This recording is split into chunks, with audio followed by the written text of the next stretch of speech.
আমি আমার স্ত্রীকে ডিভোর্স দিতে চাচ্ছি। বাম হাত দিয়ে টেবিলের ওপরে থাকা পেপার ওয়েট হাতে নিয়ে কথাটা বলল আরশাদ।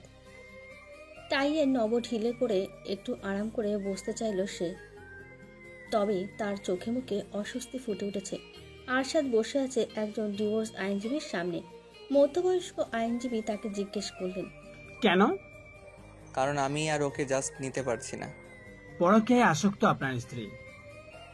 না না, তৃষ্ণা অমন মেয়ে নয়, ও যথেষ্ট ভালো মেয়ে। তবে আপনি কি কাউকে পছন্দ করেন? আইনজীবীর এমন কথায় কিছুটা নড়ে চড়ে বসে আরশাদ। হাতে শার্টের বোতাম খুলতে খুলতে বলল, এমন কিছুই নয়, আমাদের প্রেমের বিয়ে। দীর্ঘ 7 বছর সম্পর্ক থেকে বিয়েতে। তবে সেদিন তৃষ্ণার সাথে বাজারে গিয়েছিলাম। ও 5 টাকার হিসাব মিলাতে না পেরে অস্থির হয়ে গিয়েছিল। পুরো রাস্তায় হিসেব না মিলাতে পেরে আমার সাথে কথা বলেনি।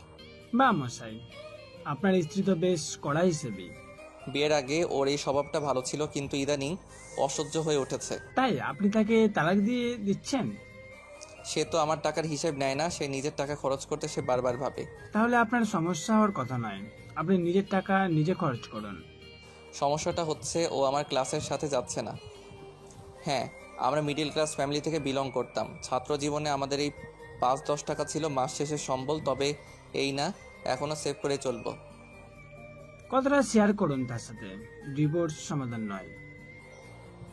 চেষ্টা করিনি এমন নয়, তাকে নিয়ে আমি কোনো পার্টিতে যেতে পারি না। তার বাসায় থাকলে তার দুহাতে থাকে মাছ মাংসের আষ্টে গন্ধ। ছুটির দিনে দুপুরবেলা তাকে কাছে পেতে চাইলে তার গা থেকে আসে ঘামের গন্ধ, কারণ সে রান্নায় ব্যস্ত। আপনার স্ত্রী কি করেন? কলেজ শিক্ষিকা। সন্তানাদি আছে আপনাদের? আমাদের বিয়ে হয়েছে সবে 9 মাস। ঠিক আছে, আপনি প্রয়োজনীয় কাজ সেরে রেখে যান। যথাসময় আপনার স্ত্রীর কাছে লিগ্যাল নোটিশ চলে যাবে। চেম্বার থেকে বেরিয়ে একটা সিগারেট ধরায় আরশাদ। সিগারেটের ধোঁয়ায় যেন উড়িয়ে দিতে চায় তার মনের সকল অবসন্নতা। চোখ বন্ধ করে অনুভব করে সিগারেটের শেষ টান। তারপর বাইকে উঠে বসে চলে যায় তার গন্তব্যে। পরীক্ষার খাতা নিয়ে বসেছে তৃষ্ণা। কলেজের মিড টার্মের পরীক্ষার খাতা দেখছিল। তখন শাশুড়ি এসে বললেন, পায়ের ব্যথা বেড়েছে, কালো জিরা সরিষার তেল গরম করে এনে দিবে। পুরো দিন ক্লান্তি তখন তৃষ্ণার দু পায়ে। তবুও উঠে গেল তেল গরম করতে, সাথে বসিয়ে দিল চায়ের পানি। শ্বশুর শাশুড়ির জন্য চা নাস্তা আর গরম তেল নিয়ে চলল তাদের রুমের দিকে। আরশাদ যখন ফিরেছে, তৃষ্ণা তখন রাতের রান্নায় ব্যস্ত। কাতল মাছের মাথা দিয়ে মুড়ি ঘন্ট। আরশাদের পায়ের শব্দ পেয়ে সে ছুটল চা নিয়ে। হ্যান্ড ওয়াশ দিয়ে হাত কোনো রকমে ধুয়ে চায়ের কাপ নিয়ে এসেছে সে। আরশাদের যে আবার মাছের আষ্টে গন্ধ মোটেও পছন্দ নয়, কিন্তু পাজি মাছের গন্ধ কি একবার সাবান জলে যায়? যতই রাগ অভিমান থাকুক না কেন, তৃষ্ণার মুখ দেখলে সব রাগ পড়ে যায় আরশাদের। সে ভেবেছিল উকিলকে কল দিয়ে না করে দেবে, মানিয়ে নেবে, কিন্তু চায়ের কাপ হাতে নেওয়ার সময় আবার সে আষ্টে গন্ধ। আরশাদ কিছু না বলে চুপচাপ চায়ের কাপ হাতে নেয় এবং সিদ্ধান্ত নেয় আজ রাতেই তৃষ্ণাকে সব জানাবে। রাত যখন গভীর হচ্ছে, তৃষ্ণা ব্যস্ত খাতা দেখায়। অনবরত বেজে চলেছে আরশাদের ফোন। তার বন্ধু রুমন কল দিচ্ছে বারবার। ওয়াশরুম থেকে ফিরে আরশাদ ফোন হাতে নিয়ে বাইরে চলে যায়। বলছিস তালাকের কথা? এখনো বলিনি। কবে বলবি? আর মেলামেশা করবি না ওর সাথে, পেটে বাচ্চা থাকলে। হ্যাঁ হ্যাঁ, আমি জানি। আচ্ছা আমি রাখি, তুই ওকে সব বলে দে। তালাক দিবি যে, সম্মতিতে হলে ভালো, না হলে নাই। আচ্ছা রাখ। বাইরে থেকে ফিরে এসে আরশাদ দেখতে পেল তৃষ্ণা বিছানা ঠিক করে রেখেছে। হয়তো ওর খাতা দেখা শেষ। ওয়াশরুম থেকে ফিরে এসে আরশাদের পাশ দিয়ে বাইরে গেল তৃষ্ণা। বেলি ফুলের হালকা সৌরভ ভাসছে ঘর জুড়ে। ফিরে এসে এক গ্লাস গরম দুধ আরশাদের দিকে এগিয়ে দিয়ে মুচকে আসে তৃষ্ণা। তবে আজ তার হাসিতে ভুলবে না আরশাদ। দুধের গ্লাস টেবিলে রেখে আরশাদ তৃষ্ণার হাত ধরে বলল, আমাদের এইবার ডিভোর্সটা নিয়ে নেওয়া উচিত, কারণ এভাবে আমি আর তোমাকে নিতে পারছি না। 7 বছরের এক কন্যা সন্তান রেখে প্রবাসী স্বামীর জমানো সকল টাকা পয়সা নিয়ে পালিয়েছে গৃহবধূ। ফেসবুকে এমন কিছু একটা শিরোনাম পড়ে মেজাজ গরম হয়ে গেল তৃষ্ণার। পুরো খবর পড়ে জানতে পারল বিয়ের পর স্বামী বিদেশ চলে যায় মাসখানেকের মধ্যে। এরপর বার দুয়েক ছুটিতে এসেছিল। স্ত্রীর নামে ব্যাংকে রেখেছিল অনেক টাকা। স্বামী বিদেশ থাকার কারণেই স্ত্রীর হাতে উঠেছিল স্মার্টফোন। কথা বলার সুবিধার্থে কখনো কখনো ইমো, কখনো কখনো মেসেঞ্জারে কথা হতো দম্পতির। সেখান থেকে কোনোভাবে পরিচয় হয় এক ছেলের সাথে। প্রথমে আলাপচারিতা, বন্ধুত্ব, পরবর্তীতে পরকীয়া। মেয়েকে ঘুমন্ত অবস্থায় রেখে বারবার ছেলের সাথে মিলিত হয়েছে স্ত্রী। একসময় স্বামীর বাড়ির লোক কিছুটা সন্দেহ করলে পরদিন সকালবেলায় নিজ গহনা এবং জমানো টাকা নিয়ে পালিয়ে যায় স্ত্রী। খবরটা পড়ে বেশ মেজাজ গরম হয়ে আছে তৃষ্ণার। আরশাদ সে কখন থেকে চেষ্টা করছে যে সে বলবে তৃষ্ণাকে ডিভোর্সের কথা, দুজনের মিউচুয়ালে হলে ঝামেলা কম হবে, কিন্তু সাহস হচ্ছে না। কিছুক্ষণ আগে তন্দ্রা করে সে দেখছিল তৃষ্ণাকে সব বলেছে, কিন্তু তৃষ্ণা রাজি নয়, উল্টো তার নামে মামলা দেবে বলেছে। স্বপ্নটা দেখে ঘেমে নিয়ে অস্থির আরশাদ হাতে সিগারেট নিয়ে তৃষ্ণার পাশে বসে বলল, এত রেগে আছো কেন? মেজাজ গরম হচ্ছে। কেন? পরকীয়া কিংবা ডিভোর্স দাম্পত্য জীবনের কোনো সমস্যার সমাধান নয়। যখন দুজন মানুষ একত্রে থাকতে না পারে তখন তারা কি করবে? কিছুটা আত্মত্যাগ না করলে সংসার করা সম্ভব না। তৃষ্ণার কথায় কিছুটা নড়ে চড়ে বসে আরশাদ। এখন সময় হয়েছে, সুযোগ আছে কথাটা বলার। বেড সাইড টেবিলের ওপর রাখা অ্যাস্ট্রে সিগারেট রেখে তৃষ্ণার সামনাসামনি বসে। কিছুটা তার দিকে ঝুঁকে বসতেই তৃষ্ণা মুখ সরিয়ে নিয়ে বলল, ভুলেও চুমো খাবে না। তৃষ্ণার কথায় নাক ফুলিয়ে হাসে আরশাদ। তৃষ্ণাকে পেছন ফিরিয়ে বসে হালকা হাতে মেসেজ করতে থাকে তার কাঁধের দিকটায়। তো ম্যাম বলুন তো, আপনার কাছে আমাদের সংসার কেমন? পারফেক্ট নই, তবে চেষ্টা করি। তোমার সাথে আমার অনেক কিছু মেলে না। আমার যা পছন্দ তুমি পছন্দ করো না, কিংবা তোমার যা পছন্দ আমি করে অভ্যস্ত নই, তবুও তো চেষ্টা করি। যেমন? যেমন আমার বৃষ্টি পছন্দ না, অথচ তুমি বৃষ্টি পছন্দ করো। তোমার মন রাখতেই আমি বারবার বৃষ্টিতে ভিজি। এবং আমার চা পছন্দ, তোমার কফি। তুমি বৃষ্টিতে ভিজে এসে আমার জন্য হলেও এক কাপ চা নিয়ে বসো। আর এই যে এখন করতেছো। তুমি জানো আমার কাঁধে পিঠে হঠাৎ করেই ব্যথা হয়, ঝিম ধরে থাকে, আর তুমি ঠিক এইভাবেই আমাকে স্বস্তি দাও। যদি আমাদের মাঝে কখনো ডিভোর্স শব্দটা আসে? আরশাদের কথায় একটা দীর্ঘশ্বাস ফেলে তৃষ্ণা। কয়েক মুহূর্ত চুপ থেকে বলল, আমি জানি আমি তোমাকে ঠিক মতো সময় দিতে পারছি না। তোমার সময়টা প্রয়োজন। বাবা মা অসুস্থ, তার ওপর এক্সাম চলে বাচ্চাদের। কাজের মেয়েটাও এত কিছু বোঝে না, কিন্তু আমি মানিয়ে নেওয়ার চেষ্টা করি। বাকিটা যা থাকে কপালে। আরশাদ কিছু বলে না, খুব শক্ত করে তৃষ্ণার মাথাটা চেপে ধরে বুকের বাঁ পাশে। এই তো ফাঁকা ফাঁকা জায়গাটা পূর্ণ লাগছে না, সে তৃষ্ণাকে ছাড়তে পারবে না। হঠাৎ মেসেজের শব্দে ঘুম ছুটে যায় আরশাদের। মেসেঞ্জারে তার বন্ধুদের সাথে থাকা চ্যাট গ্রুপ থেকে অনবরত মেসেজ আসছে। সবার এক প্রশ্ন, বলছিস ডিভোর্স দিবি? আরশাদ ছোট করে জবাব দেয়, না। ভাই, তোর বউ কি তোর স্ট্যাটাসের সাথে যায়? তুই আমাদের কথা শুনছিস না? ও সবার থেকে আলাদা। এইসব সমস্যা তোর স্ত্রীর, আর তুই আমাদের জিগিরি দোস্ত। তাই বলছি ছাড় ওরে, হাজার মেয়ে লাইন লাগাবে। আলাদা না, ফকিন্নি স্বভাবে। দেখিস না ওর চাল চলন। আমাদের যখন হ্যাং আউট হয় তখন তোর ভাবি কি তোদের সাথে মিশে না? অথচ তোর বউ আসবে হিজাব পরে, থাকবে দূরে দূরে, রাত একটু হলেই তাগাদা দিবে। এই কি পুরুষ মানুষের জীবন? দেখ, ওর চালচলন নিয়ে কিছু বলবি না। আমার স্ত্রী, ওর সম্বন্ধে কিছু বলার আগে ভেবে চিনতে বলিস। আরশাদ কোনো মেসেজের রিপ্লাই করে না। নিজের হাতে ঘুমিয়ে থাকা তৃষ্ণার মাথা সরিয়ে বালিশে রাখে। তার মনে চলে দু মন দু দশা। সে কি আদৌ সুখে আছে, না সুখ নামের অভিনয় করছে? সকাল হতে না হতেই শুরু হয়েছে তৃষ্ণার কাজের মেয়েকে নিয়ে। সকালে বাবা মাকে চা নাস্তা বানিয়ে দিয়েছিল। মায়ের বাতের ব্যথাটা বেড়েছে, না হলে শাশুড়ি মা নিজেই সকালের নাস্তায় তৃষ্ণাকে সাহায্য করে। শ্বশুরমশাই চা তো খেয়েছেন, কিন্তু তার মুখের অভিব্যক্তি ভালো ছিল না। কিন্তু সে সকালের চা নাস্তা অনেক আনন্দের সাথেই খায়। তার জন্য রাখা চায়ের কাপে চুমুক দিতেই বুঝতে পারা যাচ্ছে তাই চা হয়েছে। বাবা এসবে অভ্যস্ত নাই, তবুও তৃষ্ণার কষ্ট হবে বলে চুপচাপ খেয়ে নিল। কান্না দলা পাকিয়ে উঠে এলো গলা অবধি, তাই তৃষ্ণার কষ্ট হলো, দ্রুত নিজ হাতে সকালে খাবার বানিয়ে ফেলল। গোসল ছেড়ে যখন তৃষ্ণা স্কুলে যাওয়ার জন্য তৈরি হচ্ছিল, তখন আরশাদ হাত বাড়িয়ে তাকে কাছে টানতে তৃষ্ণা বলল, আমার এমনিতেই দেরি হচ্ছে, বাস পাবো না, এখন এসব করো না তো। তৃষ্ণার কথায় বিরক্তি স্পষ্ট। আরশাদের অপমানিত দু চোখে জমছে রাগ। গতকাল রাতে বলা বন্ধুদের কথাগুলো মনে হলো। ওরা বলেছে প্রয়োজনে ওরা ডিভোর্সের পর কাবিনের টাকা যদিও তৃষ্ণা মাফ করে দিয়েছে, সেই টাকা পরিশোধ করতে সাহায্য করবে। তবুও ওকে রাখার দরকার নেই, কারণ ও আসলেই যোগ্য নয়। বিছানা ছেড়ে উঠে আরশাদ আইনজীবীকে মেসেজ করে জানিয়ে দিল কাজ সব করে রাখতে। আজ সে তালাকনামায় সই করে সরাসরি পাঠাবে তৃষ্ণার কাছে। সকাল সকাল শাশুড়ি মায়ের চিৎকার রাগেশ্বরের কথা শুনে দীর্ঘশ্বাস ফেলল তৃষ্ণা।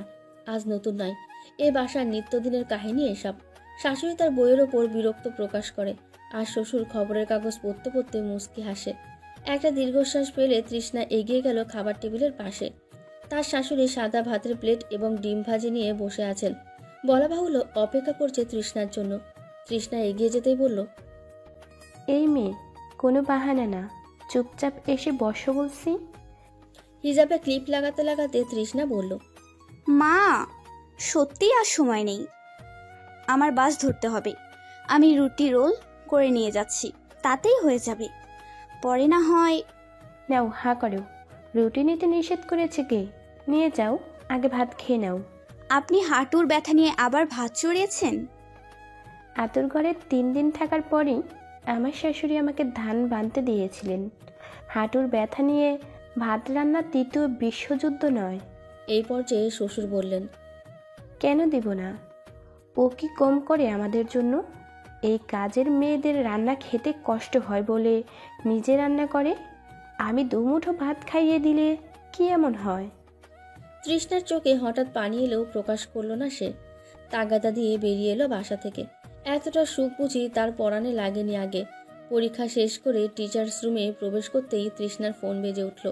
কথা শেষ করে তৃষ্ণা খেয়াল করলো আড্ডা জমে উঠেছে সবার মাঝে। গরম চায়ের কাপে চুমুক সমচার মুড়মুড় করছে। বিষয়বস্তু বয়স্ক শ্বশুর শাশুড়ি। তাদের কথা বলতে বলতে এক একজন নাক ছিটকাচ্ছে। মিসেস রহমান বললেন, মিস, বিশ্বাস করবেন না, আমার সাহেব বাবা টয়লেট ফ্লাশ করতে জানে না। কি যে অবঘেন্না। অঙ্কের ম্যাম বললেন, আমি পিতে স্বভাবের সেই আমার শাশুড়ি যত্রতত্র কফ ফেলে, ভুর ভুর করে গ্যাস ছাড়ে, আর পারি না। ভেবেছি বৃদ্ধাশ্রমে দিয়ে দেব, কারণ বাসায় রাখলে আমার সন্তানের লেখাপড়া হচ্ছে না। একসময় তৃষ্ণাকে জিজ্ঞেস করে তার পরিবারের কথা। সে কবে তার শ্বশুর শাশুড়িকে বৃদ্ধাশ্রমে দেবে। যেহেতু সবাই মোটামুটি এমনটাই করার ভাবছে, তাই সবাই মিলে যে কোনো একটা জায়গায় দিলে বিষয়টা মন্দ হয় না। তৃষ্ণা তাদের কথায় প্রথমে অবাক হয়, তারপর বিরক্ত, তবুও কণ্ঠে নমনীয়তা রেখে বলল, আমার মা বাবা আমার সাথেই থাকবে, কারণ সংসারটা আমার শাশুড়ি। আমিই বা এলাম কদিন হলো। তাছাড়া তারা যাই হোক, বর্তমানে আমার অভিভাবক, আমার স্বামীর মা বাবা। তার কথায় তাচ্ছিল্যের হাসি এসে মিসেস রহমান বললেন, যাক আর 2 বছর, তখন এই নীতিকথা থাকবে না। জানেন মিস, আমার এক ভাই, আমার ভাইয়ের সাথেই বাবা মা থাকে। যদি তাদেরকে ভাই বউ না রাখে, তখন আমি কি জোর করতে পারবো? আমার বাবা মা বৃদ্ধাশ্রমে থাকবে, এটা আমি ভাবতেও পারি না। যদি নিজের বাবা মাকে না দিতে পারি, তবে অন্যের বাবা মাকে পাঠানোর চিন্তা করা কি উচিত? আপনি বলেন না। সন্তানের পড়াশোনার ক্ষতি হচ্ছে, অথচ আপনার স্বামীও কারো সন্তান। সেই সন্তানের ভবিষ্যৎ চিন্তা করে কতই না আত্মত্যাগ করেছে তারা, অথচ শিক্ষিত হয়ে চাকরি পেয়ে কী লাভ হলো তাদের, যদি তাদের বৃদ্ধাশ্রমেই থাকতে হয়? আজ যে সন্তানের ভবিষ্যৎ চিন্তা করে আজ তাদের বৃদ্ধাশ্রমে পাঠাতে যাচ্ছেন, আগামী দিনে আপনার ভবিষ্যৎ কি? ধরেন আপনি এলাকার একজন মানুষ যার অনেক জমি জমা আছে, অন্য একজন ব্যবসায়ী, সেই ব্যবসায়ী শুধুই আপনাকে কটাক্ষ করে, কারণ সে মনে করে তার মতন ভালো আর দুটো নেই।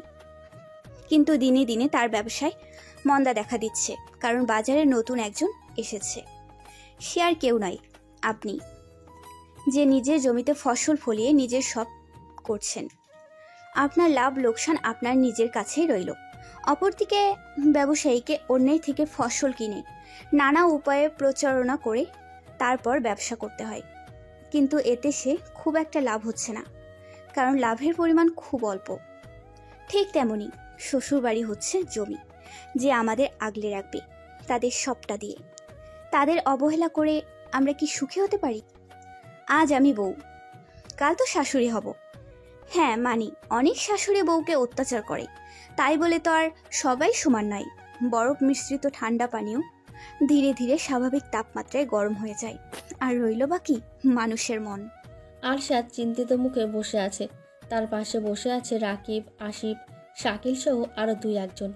রাকিব জান প্রাণ দিয়ে চেষ্টা করছে আরশাদকে বোঝানোর জন্য তৃষ্ণা যায় না আরশাদের লাইফস্টাইলের সাথে। কর্পোরেট দুনিয়ায় একটা ভালো পদে চাকরি করা ছেলের বউ নিয়মিত যাতায়াত করে সামান্য বাসে, কালীভদ্র বেড়াতে যায় না, দামি পোশাক পরে খুব কম, সবচেয়ে বড় কথা ড্রিঙ্কস করে না। ইদানিংকালের কোনো মেয়ে আছে নাকি এই সোসাইটিতে যে ক্লাবে যায় না? যত সব ন্যারো মেন্টালিটির কাজ। রাকিবকে থামিয়ে দিয়ে শাকিল আরশাদকে জিজ্ঞেস করলো, তুই আমাকে বল, তুই কেন ডিভোর্স চেয়েছিস? কারণ আমি ফেড আপ। ওর মিডিল ক্লাস ন্যারো মেন্টালিটির কারণে আমি ফেড আপ হয়ে আছি। কি রকম? রাকিব তো বলল। আরশাদের জবাবে নিঃশব্দে হাসে শাকিল। কাঁধে হাত রেখে সে ধীরে ধীরে বলল, আলোতে নিলে চোখ ধাঁধানো আলো কিন্তু কাছেও পাওয়া যায়, কিন্তু হীরে সবসময় ঝলমলিয়ে ওঠে না। তাই কাঁচ আর হীরের মধ্যে পার্থক্য নিজে নিজে বুঝতে শিখেন, না হলে হীরে হারিয়ে কাঁচ হাত কেটে বসবি। রাত তখন 12:30। আরশাদ ফিরেছে নেশায় বুধ হয়ে। ঘরে ফিরে নিজের স্বাক্ষর করা ডিভোর্স পেপার ছুঁড়ে দিল তৃষ্ণার সামনে। জঘন্য ভাষায় গালি দিয়ে বলল, এই মুহূর্তে স্বাক্ষর করে বেরিয়ে যা, ফকিন্নির বাচ্চা। প্রেমের সম্পর্কের বিয়েতে যখন ভাঙন ধরে তখন আশেপাশের মানুষ মুখ লুকিয়ে অট্টহাসি হাসে। ভক ভক শব্দে বমি করে ফ্লোর ভাসিয়ে দিয়েছে আরশাদ। পাশেই কাট কাট মুখ করে দাঁড়িয়ে আছে আরশাদের বাবা। ছেলের বেগতিক অবস্থা দেখেও এগিয়ে যায়নি তার মা। সে শক্ত হাতে নিজের বুকের সাথে তৃষ্ণার মাথা চেপে ধরে আছেন। তৃষ্ণা তখন থরথর করে কাঁপছে। ঘাড়ের পেছনে কাঁধে অসহ্য ব্যথা হচ্ছে। মাথার ভেতর শটনের বোঝা শ্বাস নিচ্ছে খুব ধীর গতিতে। চোখের সামনে বেহুশ অবস্থায় পড়ে আছে তার স্বামী। আশেপাশে ছড়িয়ে আছে ডিভোর্স পেপারের 3টে পাতা। ঠোঁটের বাঁ পাশে জমাট পাতা রক্ত হাত দিয়ে স্পর্শ করলো তৃষ্ণা। কেমন শুকিয়ে জমে আছে রক্ত। আরশাদের হাতে থাকা ঘড়িতে লেগে তার ঠোঁটে আঘাত লাগার পর শাশুড়িমা তাকে যে ধরেছে আর ছাড়ার নামই নেই। কিন্তু তাকে তো উঠতে হবে, এই পরিবেশে থাকা সম্ভব নয়। শাশুড়িকে ছাড়িয়ে সে উঠে বসলো। চুলগুলো হাতকোপা করে এগিয়ে গেল আরশাদের দিকে। এতক্ষণ চুপ করে থাকা তার শ্বশুর এবার বজ্রকণ্ঠে তাকে ধমকের সুরে বলল। শ্বশুরমশাইয়ের কথা শুনে চুপচাপ দাঁড়িয়ে রইল তৃষ্ণা। কিছুক্ষণ পর বলল, ঘরে যাও, ওকে ধরার প্রয়োজন নেই। সে কোনো স্বর্ণ পদক জিতে আসেনি, বন্ধুদের সাথে মাতলামো করে এসেছে। তোমার জন্য তালাক নামা বানিয়ে এনেছে। ওর সেবা করার কোনো দরকার নেই। যাও, ঘরে যাও, বিশ্রাম নাও, কাটা জায়গায় পরিষ্কার করো। ওকে থাকতে দাও ওখানেই। নেশা কেটে গেলে তখন বুঝতে পারবে ও কোথায়। তুমি ছাড়া ওর স্থান ও বাড়িতেই কোথায়। বাবা এখানে থাকলে অসুস্থ হয়ে যাবে। সারা রাত নিজের করা বমির মধ্যে গড়াগড়ি খাবে, দুর্গন্ধ ছড়াবে। এই ময়লা না হয় পরিষ্কার করলে, দুর্গন্ধ তুমি সরিয়ে দিলে, কিন্তু ও নিজের ব্যক্তিগত জীবনে যে ময়লা ঘাটছে সেই দুর্গন্ধ কীভাবে দূর করবে? সে যদি আমাকে বাঁধতে না চায়, আমি কিভাবে বাঁধবো নিজেকে তার সাথে? তৃষ্ণা দাঁড়ায় না, দ্রুত চলে যায় ওয়াশরুমে। শাশুড়ির সাহায্যে আরশাদকে ঘরে নিয়ে পরিষ্কার করে তাকে। বিছানায় যখন গভীর ঘুমে আচ্ছন্ন আরশাদ, তৃষ্ণা তখন ব্যস্ত স্মৃতির চিঠিগুলো পড়তে। আরশাদের সাথে প্রেমটা হুট করে হয়নি, হয়েছিল বুঝে শুনে মেপে মেপে। কারণ মধ্যবিত্ত পরিবারের ছেলে মেয়েদের আবেগে ভেসে বেড়ালে চলে না, তাদের পদক্ষেপ নিতে হয় অনেক ভেবেচিন্তে। 10 টাকার বাদাম কিনেও পার্কে আড্ডার সময় নষ্ট করা যায় না। বিকেলটা থাকে দুটো এক্সট্রা টিউশনির জন্য। মাস শেষে দুজনের দেখা, প্রিয় মানুষের জন্য রান্না করে নিয়ে আসা খাবার দুজনে ভাগ করে খাওয়াই এক তৃপ্ততা আছে যা পাওয়া যায় না রেস্টুরেন্টের বার্গার কিংবা অন্য কোনো খাবারে। একই এলাকায় বাসা ছিল দুজনের। তৃষ্ণা মায়ের জন্মদিনে সোনার দুল উপহার দেবে বলে তখন বিকেলে টিউশনি করাতো। বিকেলে রাত হতো না, তবে সন্ধে হতো। সেই সন্ধেবেলা কখনো তৃষ্ণার বাবা বা ভাই এগিয়ে নিয়ে আসতো তাকে। বিড়াল ছাড়ার মতো একটা মেয়ে চুপচাপ হেঁটে যেত বাবা বা ভাইয়ের পাশে। রাস্তায় কুকুর দেখলে বাবা বা ভাই তাকে আগলে নিয়ে যেত, এমনভাবে যেন সদ্য স্কুলে ভর্তি হওয়া বাচ্চা মেয়ে। একদিন সন্ধেবেলা তুমুল বৃষ্টি। টিউশনি থেকে বেরিয়ে বাবা বা ভাই কাউকে না পেয়ে দাঁড়িয়েছিল তৃষ্ণা। বৃষ্টি থামার নাম নেই। হয়তো এই জন্য কেউ আসতে পারেনি, কিন্তু এমন তো হয় না, কেউ না কেউ তো আসেই। সন্ধে হচ্ছিল, তৃষ্ণা ধীরে ধীরে এগোতে থাকে বাসার দিকে। কিন্তু রাস্তার মাঝে কয়েকটা কুকুরের ঝগড়া দেখে চুপচাপ দাঁড়িয়ে যায়। সদ্য কলেজে পড়া তৃষ্ণার চোখে মুখে ভয়ে দেখে টং দোকান থেকে এগিয়ে আসে আরশাদ। কোনো কথা না বলে চলতে থাকে তার আগে। তৃষ্ণা তাকে চেনে না এমন নয়, এলাকার ভাই হিসেবে চেনে। সে বুঝতে পারে লোকটা তাকে সাহায্য করছে, যা এখন তার খুব প্রয়োজন, তাই চলতে থাকে তার পেছন পেছন। বাকি রাস্তায় কেউ কোনো কথা বলেনি।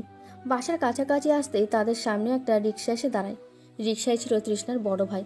কোনো কথা না বলে বোনকে জড়িয়ে ধরে বলল, আমি কতটা ভয় পেয়েছি তোকে না পেয়ে। একা আসতে গেলি কেন? বৃষ্টির সময় যদি বিপদ হতো? এরপর আরশাদকে দেখে কৃতজ্ঞতার সুরে তাকে বলল, ভাই তুই বড্ড উপকার করলি। দাদি আসার পরে পা ভেঙে ফেলেছে, আমরা সবাই হাসপাতালে ছিলাম।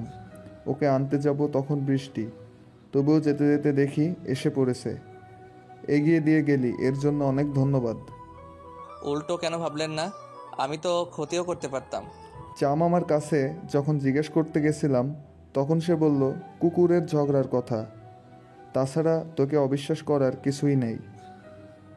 রাত পেরিয়ে ভোর হচ্ছে। তৃষ্ণা সালোয়ার কামিজ পাল্টে শাড়ি পরেছে। জানলার ধারে দাঁড়িয়ে সে কিছু একটা মনে মনে আওড়াচ্ছে। আরশাদের যখন ঘুম ভাঙলো তখন বেলা প্রায় অনেক, ঘরটা ফাঁকা, ঠিক যেমন লাগছে তার মাথার ভেতরটা। এই সময় তৃষ্ণা কখনো বিছানায় থাকে না, কিন্তু বাসায় থাকে। বার কয়েক ডাক দেওয়ার পরও কোনো খোঁজ না পেয়ে আরশাদ বেরিয়ে এলো রুম থেকে। এক গ্লাস ঠান্ডা পানি নিয়ে ঘরে ফিরে এসে দেখলো ঘরের কোথাও তৃষ্ণা নেই, না আছে তৃষ্ণার কোনো স্পর্শ। হুট করে তৃষ্ণা যেন মিলিয়ে গেছে, যেমনটা মিলিয়ে যায় একরাশ নিস্তব্ধতায় দীর্ঘশ্বাস। আমার মা যখন পাশের বাড়ির কাকুর সাথে বেরিয়ে যায় বাড়ি থেকে, তখন আমার বয়স মাত্র 7 বছর। 7 বছর হলেও স্পষ্ট মনে আছে সেদিন স্যান্ডো গেঞ্জির সাথে নীল হাফ প্যান্ট পরেছিলাম। বাবার ইনকাম খুব সীমিত ছিল, মায়ের ইচ্ছে তখন আকাশচুম্বী। গনগনে আগুনের মতন ছিল আমার মায়ের শরীরের রং, রূপের আগুনে যে কাউকে পুড়িয়ে ফেলতে পারত সে। বাবা সামান্য ব্যবসায়ী, তবে ছিলেন সৎ এবং এক কথার মানুষ। মায়ের সব আবদার মেটাতে হিমশিম খেলেও মুখে হাসি দেখতাম। কিন্তু মা রইলেন না, কারণ দিনের বেলা তার ঘরে পরপুরুষের অগাধ চলাফেরায় একটা ঝামেলা ছিল মাত্র। তখন ক্লাস 1-এ পড়ি। 4-এর ঘরের নামতা ভুল করায় মা আমাকে বিবস্ত্র করে গেটের বাহিরে দাঁড় করিয়ে রেখেছিলেন। আজ পুরো 18 বছর পর আমার মায়ের কিন্তু সেই রূপ নেই, চামড়া কুঁচকে গেছে, মাথার চুলে সাদা রং। আশ্চর্য হলেও সেই মা এখন আমার বাবার জন্য কাঁদে। বিগত 17 বছর সময় ধরেই কেঁদেছে সে, অথচ আমার বাবা বেচারা কতই না কষ্ট নিয়ে দুনিয়া ছেড়েছেন। কফির কাপে চুমুক দিয়ে চুপচাপ বসে রইল তৃষ্ণা। সামনে বসে থাকা সুদর্শন যুবক সম্পর্কে তার কেউ নয়, কিন্তু অনেক কিছু। একটা সময় তার কাছে টিউশনি পড়তো তৃষ্ণা। ব্যক্তিটার চোখে মুখে আলাদা এক জ্যোতি উপচে পড়ছে। সেদিক থেকে দৃষ্টি ফিরিয়ে নিয়ে তৃষ্ণা বলল, রঙ্গান ভাই, আমি এসব জানি। তুই কি জানিস আমার নামের মানে কি? তুমি মানেই তো রং, রংধনুর 7 রং। তাই হয়তো তুমি আশেপাশে থাকলে প্রত্যেকটা মানুষ বড্ড সুখী হয়। আরশাদ কেন এমন করছে? তুই তো ওকে ভালোবাসিস। শোনাতেও খাত পড়ে, আর রইল ভালোবাসা। সময় দে। ডিভোর্স পেপার সাইন করে দিয়েছে ও। চাচা যান জানে? আর তোর ভাই? না, কিছু বলিনি। কি করতে চাইছিস? জানি না। আজকে তোর অফ ডে? টিচারদের অফ ডে হয় না, আজ সরকারি ছুটি। তোদের ছুটি, আমার কি? আমার তো ভাই ছুটি নেই, রাতে ডিউটি। তোমার কাছে রিভলভার আছে? আছে। সিভিলেও রাখো? নিরাপত্তার ব্যাপার আছে। কেন, আত্মহত্যা করবি নাকি? দেখ ভাই, ওসব ন্যাকামো আর না। সেবার কিন্তু বহুত প্যারা দিয়েছিলি। চল তোকে ফুচকা খাওয়াই, তারপর আরশাদের সাথে দেখা করে সবটা মিটমাট করিয়ে দিয়ে আসবো। তোদের কি যে হয় মাঝে মধ্যে। রংখান কথাটা বলে বিল পে করতে উঠে দাঁড়ায়। তৃষ্ণা একটা দীর্ঘশ্বাস ফেলে ধীরে ধীরে বলল, একতরফা কষ্ট পেয়ে কেন চলে আসো প্রতিটা ডাকে? আমি যদি ঘড়ি চিনতে পারতাম, ঘড়ির জুয়েল বদলাইতাম।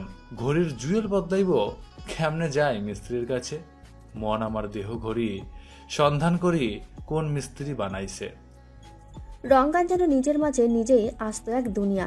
কারোর কোনো কথা তাকে আঘাত করতে পারে না। কি সুন্দর না জীবনটা!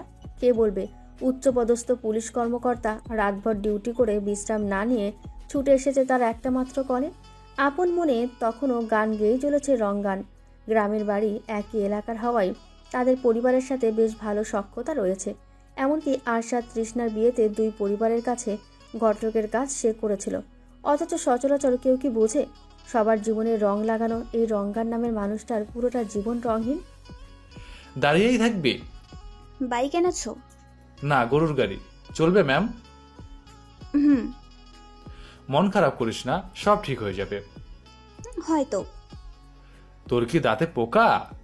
আমি ঠিক আছি, আমাকে হাসাতে এমন লেইম জোকস বানিও না। আচ্ছা তবে চল। নিজে হেলমেট পরে একটা এগিয়ে দিল তৃষ্ণার দিকে। তৃষ্ণা তখনও চুপচাপ দাঁড়িয়ে শুধু মনে মনে ভাবছিল, এমন একটা মানুষকে স্বপ্ন ফিরিয়ে দিতে পারলো কি করে। তৃষ্ণাকে বাসায় না দেখে তেমন একটা অভিব্যক্তি প্রকাশ করেনি আরশাদ। ফ্রেশ হয়ে বেরিয়ে গেল বাসা থেকে তাদের আড্ডা স্থানে। আজ সরকারি ছুটির দিন, তাই পূর্ব প্ল্যান অনুযায়ী ছোট একটা গেট টুগেদার হবে পাশের পিকনিক স্পটে। বাসা থেকে বেরিয়ে বাইক নিয়ে প্রথমে আরশাদ চলে গেল ডিলারের কাছে। কচকচে কয়েকটা 1000 টাকার নোট বিনিময়ে নিল আরশাদ, কোনো জবাব দেয় না। ফোন বের করে বারবার দেখছিল তৃষ্ণা কল দিয়েছে কিনা, কিন্তু সকাল গড়িয়ে দুপুর হলেও তৃষ্ণার কোনো কল এলো না। কিছুটা মন খারাপ হলেও সে নিজেই নিজেকে বলল, 7 বছরের অভ্যাস, সময় তো লাগবে। তৃষ্ণার অভ্যাস ছাড়তে পারলেই সোনালীকে আপন করে নিতে পারবে। তৃষ্ণার মতো ব্যাকটেডেড মেয়ের সাথে আর যাই হোক, বর্তমানে তাল মিলিয়ে চলা যায় না। সবার সাথে চলতে হলে সোনালীর মতন খোলামেলা মনের মেয়ে প্রয়োজন। বুঝতে দেরি হলেও রাকিব তাকে বোঝাতে সক্ষম হয়েছে। এসব ভেবেই কৃতজ্ঞতার হাসি আসলো আরশাদ, কারণ সামনে সোনালী তার ভবিষ্যৎ আর তৃষ্ণা প্রাক্তন। রঙ্কার হাতে একটা হাওয়াই মিঠাই নিয়ে দাঁড়িয়ে আছে তৃষ্ণার সামনে। তৃষ্ণা নাক সিটকে বলল, এসব খেতে তোমার কেমন লাগে ভাই? দারুণ লাগে। ভালো লাগে? তাই তো বললাম, দারুণ লাগে। তুমি কি জানো দারুণ একটা ঋণাত্মক শব্দ? মানে? মনে হচ্ছে না? বোধক শব্দ হচ্ছে দারুণ। ভালো লাগার ক্ষেত্রে তুমি কখনো দারুণ ব্যবহার করতে পারবে না, করতে হবে খারাপ লাগার ক্ষেত্রে। তৃষ্ণার কথা শুনে বুকের কাছটাই আড়াআড়িভাবে হাত রেখে কপাল কুঁচকে রঙ্গান বলল, তুই প্রফেশনাল টিচার, আমি জানি, তাই বলে এমন ছোটখাটো বিষয়ে ভুল ধরিস না। নিত্যদিনে ব্যবহার করছি, ভুলগুলো না শুধরালে কি হবে? হয়েছে, বুঝেছি, তুমি ভীষণ ভালো কথা বলেছো। হয়েছে, এবার থামো। এই তো আবার ভুল বললে। ভীষণ শব্দটাও তো ঋণাত্মক। রঙ্গান হাল ছেড়ে দেওয়ার ভঙ্গিতে বলল, আমার দাদি, মাপ চাই। হয়েছে, এই আমি মুখ বন্ধ করলাম, আর কিছুই বলবো না। চল, তোর বাসায় যাব। তোর শাশুড়ি মায়ের হাতের করা লিকারের দুধ চা খাই না অনেকদিন। কাট। চা খাওয়া। তৃষ্ণা কথা শেষ করার পূর্বে রঙ্গান ওর মুখে জোর করে হাওয়াই মিঠাই ঠেলে দিয়ে বলল, আর একটা কথা বলবি তো? ভালোবাসার গুলি দিয়ে এক্ষুনি ক্রস ফায়ার করে দেব। আরশাদ নিজের প্রতি নিজের রাগে ক্ষোভে ফেটে যাচ্ছে। সে কি করে এমন ভুল করতে পারল? ভুলে ভুলে সে সোনালীকে তৃষ্ণা বলে ডাক দিতে পারল। তার মন মস্তিষ্কে তৃষ্ণা ছেয়ে আছে। অবচেতন মন বারবার কেন তৃষ্ণাকে খুঁজছে। রেস্টরুমে এসে হাত মুখ ধুয়ে বিছানায় গা এগিয়ে দিল আরশাদ। ফোন হাতে নিয়ে দেখতে পেল বেলা তখন 3:10। বিছানায় উপর হয়ে শুয়ে আরশাদ ভাবতে লাগলো, জীবনের মানে আদৌ কি? সংসার মানেই বা কি? ছোটবেলা থেকে দেখেছে বাবা সারাদিন অফিস থেকে ফিরে এসে প্রথমে মায়ের মুখ দেখত। মায়ের যতই কাজ থাকুক না কেন, বাবা আসার সময় হলে সে চিরুনিটা টেনে নিয়ে সামনের চুলগুলো আশ্রয় নিত। হাত মুখ ধুয়ে চোখে পড়ত হালকা কাজল, শাড়ির আঁচল ঠিক করে নিয়ে অপেক্ষা করত স্বামীর জন্য। আরশাদের বাবাও যেন কম ছিল না। তিনি সন্তানদের জন্য প্রতিদিন কিছু না কিছু নিয়ে আসতেন। এর কোনো ভুল হয়নি। চাকরির শেষ দিন অবধি সে তার স্ত্রী সন্তানদের জন্য কিছু না কিছু নিয়ে এসেছেন। যখন নতুন নতুন কোন আইসক্রিমগুলো এদেশে এলো, তখন তার বাবা তাদের জন্য আইসক্রিম নিয়ে আসার পর কি না কাণ্ড ঘটিয়েছিল তার মা। ভেবেছিল কিছুক্ষণ পর খাবে, এদিকে আইসক্রিম গলে বিশ্রী অবস্থা। 2 ছেলে মেয়ের আইসক্রিম খাওয়া তখন শেষ। স্ত্রী খেতে পারেনি বলে তার বাবা বৃষ্টি মাথায় নিয়ে বের হয়েছিল। ভিজে চুপচুপে হয়ে যখন আইসক্রিম হাতে ফিরেছে, তখন বাড়ির সবাই প্রায় ঘুমে। পরীক্ষা থেকে আরশাদ পড়ায় ব্যস্ত ছিল। পানির জন্য উঠে এসে দেখল তার মা তার বাবার মাথার চুল নিজের আঁচল দিয়ে মুছে দিচ্ছে। হালকা স্বরে কঠিন দৃষ্টিতে চলেছে শাসন। আর তার বাবা আইসক্রিম বাড়িয়ে দিয়েছে তার মায়ের মুখের সামনে। তবে কি ওটাই ভালোবাসা? ভালো থাকার টনিক ছিল? মায়ের গায়ের ঘামে ভেজা গন্ধ, মাছের আষ্টের গন্ধ তো কখনো বাবার কাছে অসহ্য লাগেনি। কখনো মা যদি কাজ করতে করতে ক্লান্ত হয়ে যেত, বাবা তখন নিজ হাতে খাইয়ে দিত। তৃষ্ণা তো ঠিক তার মায়ের মতন। আরশাদ যখন ক্লান্ত হয়ে বাসায় ফিরে, তখন কোথা থেকে যেন দৌড়ে আসে। হাতে থাকে 1 গ্লাস ঠান্ডা পানি। আরশাদ যে অবধি তার মাথায় হাত না রাখে, সে অবধি চুপচাপ দাঁড়িয়ে থাকে। আরশাদ ভালোবেসে সে কাজটা এতদিন করত, কিন্তু যখন থেকে রাকিব ওদের সাথে মিশতে শুরু করেছে, তখন থেকে সে যেন তার তৃষ্ণাকে দূরে ঠেলে দিচ্ছে। তৃষ্ণায় আজ জান পরাণ বেরিয়ে যাচ্ছে আরশাদের। এসব ভাবতে ভাবতে কখন যে ঘুমিয়ে পড়েছিল টের পায়নি। যখন ঘুম ভাঙলো তখন মনে হলো তার সারা শরীর ভিজে আছে। হ্যাঁ, সে ঘেমে নিয়ে অস্থির হয়ে আছে। হাত ঘড়িতে সময় দেখতে পেল রাত 1:12। ইচ্ছে হচ্ছিল এক্ষুনি সে বাসায় চলে যাবে, কিন্তু বাইরে মুষলধারে বৃষ্টি হচ্ছে, যাওয়া সম্ভব নয়। অনিচ্ছা সত্ত্বেও আরশাদকে থেকে যেতে হলো। জানালার ধারে দাঁড়িয়ে বৃষ্টির দিকে তাকিয়ে আনমনে আরশাদ গেয়ে উঠল, তুমি সুখ যদি নাহি পাও, যাও সুখেরও সন্ধানে যাও। আমি তোমারে পেয়েছি হৃদয় মাঝে, আরো কিছু নাহি চাই গো, আমারও পরানো যাহা চাই। তুমি তাই গো, আমারও পরানো যাহা চাই। সকাল হতে না হতেই আরশাদ ছুটল তার বাড়ির দিকে। ফ্ল্যাটে এসে দেখতে পেল তালা ঝুলছে তাদের দরজায়। পাশের ফ্ল্যাটের লোককে জিজ্ঞেস করে জানতে পারলো সবাই হাসপাতালে, কারণ আরশাদের জীবন থেকে হয়তো ততক্ষণে ভালোবাসার একটা অংশ মুছে যাচ্ছে। আরশাদ যখন হাসপাতালে পৌঁছেছে তখন তাকে জানানো হয় রোগীর অবস্থা আশঙ্কাজনক, রক্তের প্রয়োজন হতে পারে। যখন সে ধীরে ধীরে কেবিনের দিকে এগিয়ে যাচ্ছিল তখন জানতে পারে গতকাল রাতে আনা বাইক অ্যাক্সিডেন্টে ভর্তি রোগী মারা গেছেন।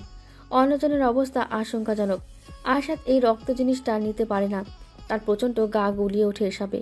এই তো বছর 2 আগের কথা। তৃষ্ণাকে সে নিয়ে গিয়েছিল ভ্যাকসিন দিতে। পালিত বিড়াল কামড়ে দিয়েছিল তৃষ্ণাকে। খুব একটা রক্ত না পড়লেও কেউ রিস্ক নিতে চায়নি। ভ্যাকসিন দিতে গিয়ে তৃষ্ণা নড়ে চড়ে বসতেই হালকা রক্ত বেরিয়ে আসে সূচের আঘাতে। ব্যাস, সেই রক্ত দেখে আরশাদের পৃথিবী উলটপালট লাগছিল। আজ চোখের সামনে রক্তাক্ত মানুষ দেখেও নিজেকে সামলে দিতে পারল না। গতকালকে নেশা এখনও কাটলেও মাথায় একটা ভারী ভাব রয়ে গেছে। এর মাঝে এত মানসিক চাপ নিয়ে দাঁড়িয়ে থাকা আরশাদ যখন তাল সামলাতে না পেরে পড়ে যাচ্ছিল তখন কোথা থেকে তৃষ্ণা এসে তাকে 2 হাতে আগলে নিল। তৃষ্ণাকে দেখে আরশাদ কিছুটা স্বস্তি পেয়ে তার হাত আঁকড়ে ধরে পাশের ওয়েটিং সিটে বসে। তোমার কি শরীর খারাপ লাগছে? তৃষ্ণার প্রশ্নে আরশাদ কিছুক্ষণ চুপ থাকে। এরপর তৃষ্ণার দিকে তাকিয়ে দেখে তার পরনে বাসার পোশাক, সালোয়ার কামিজ পরে আছে। তৃষ্ণার অন্যায় সে নিজের মুখ মুছে চশমাটা মুছে নিয়ে বলল, পানি হবে তোমার কাছে? এখানে কেন, কার কি হয়েছে? তুমি রাতে কোথায় ছিলে? ওয়েস্টার্ন রিসর্টে। ও, বললে না তো? কি আশ্চর্য, কার কি হয়েছে? বাবা মা কোথায়? মা আছে সামনে, বাবার ক্যার্ডিয়াক অ্যাটাক হয়েছে। মানে বাবার অ্যাটাক হয়েছে আর তুমি আমাকে জানানোর প্রয়োজন মনে করোনি? তোমার ফোন বের করে দেখো, জবাব পেয়ে যাবে। কিছুক্ষণ পর বাবাকে একটা পরীক্ষা করাতে নিবে, হার্টে ব্লক আছে কিনা দেখার জন্য। বাবার সাথে দেখা করব। টাকা কখন পেমেন্ট হলো?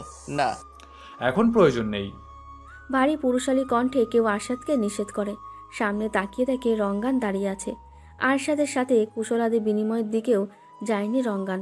তৃষ্ণাকে বলল। আরশাদের জবাবের অপেক্ষা না করে রঙ্গান চলে যায় কেবিনের দিকে। গতকাল বিকেল থেকে রাত 8টা অবধি রঙ্গান অপেক্ষা করছিল আরশাদের বাসায়। আরশাদ আসবে, তার সাথে কথা বলবে এবং কি সমস্যা জানার চেষ্টা করবে, কিন্তু আরশাদ ফেরেনি। দীর্ঘ সময় অপেক্ষা করার পরেও যখন আরশাদ ফেরেনি তখন রঙ্গান ডিউটিতে চলে যায়। আরশাদের বাবা গতকাল সন্ধ্যা থেকেই কিছুটা অসুস্থ ছিল, তবে তৃষ্ণার অবস্থা দেখে কিছু বলেনি।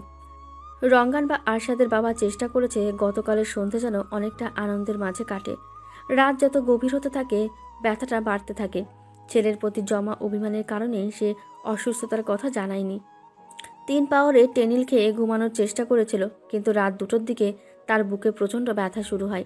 ধীরে ধীরে ঘামতে থাকে সে, উঠে বসে। দাঁড়িয়ে কোনোভাবেই যখন শান্তি পাচ্ছিল না তখন গোসল করার সিদ্ধান্ত নেয়। ঠিক সেই সময় আরশাদের মা জেগে ওঠে। বুঝতে পেরে তৃষ্ণাকে এক ডাক দিতেই তৃষ্ণা দ্রুত চলে আসে। দুজন মেয়ে মানুষ মাঝরাতে অসুস্থ মানুষকে নিয়ে কোথায় যাবে বুঝতে পারছিল না, কারণ তাদের একমাত্র ছেলের ফোন তখন বন্ধ।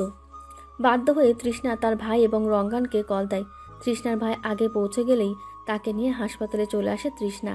কিছুক্ষণ পর রঙ্গান আরশাদের মাকে নিয়ে পৌঁছায়। গতকাল অবধি যা হয়েছে তা নিয়ে কোনো আক্ষেপ ছিল না তৃষ্ণার আরশাদের প্রতি, তবে আজ চাপা কষ্ট অনুভব হচ্ছে, জন্ম নিচ্ছে তীব্র অভিমানের। ডক্টর জানালেন হার্টে 98% 2টো ব্লক রয়েছে, দ্রুত সার্জারি করাটাই উত্তম। এটি অবশ্যই ব্যয়বহুল হবে।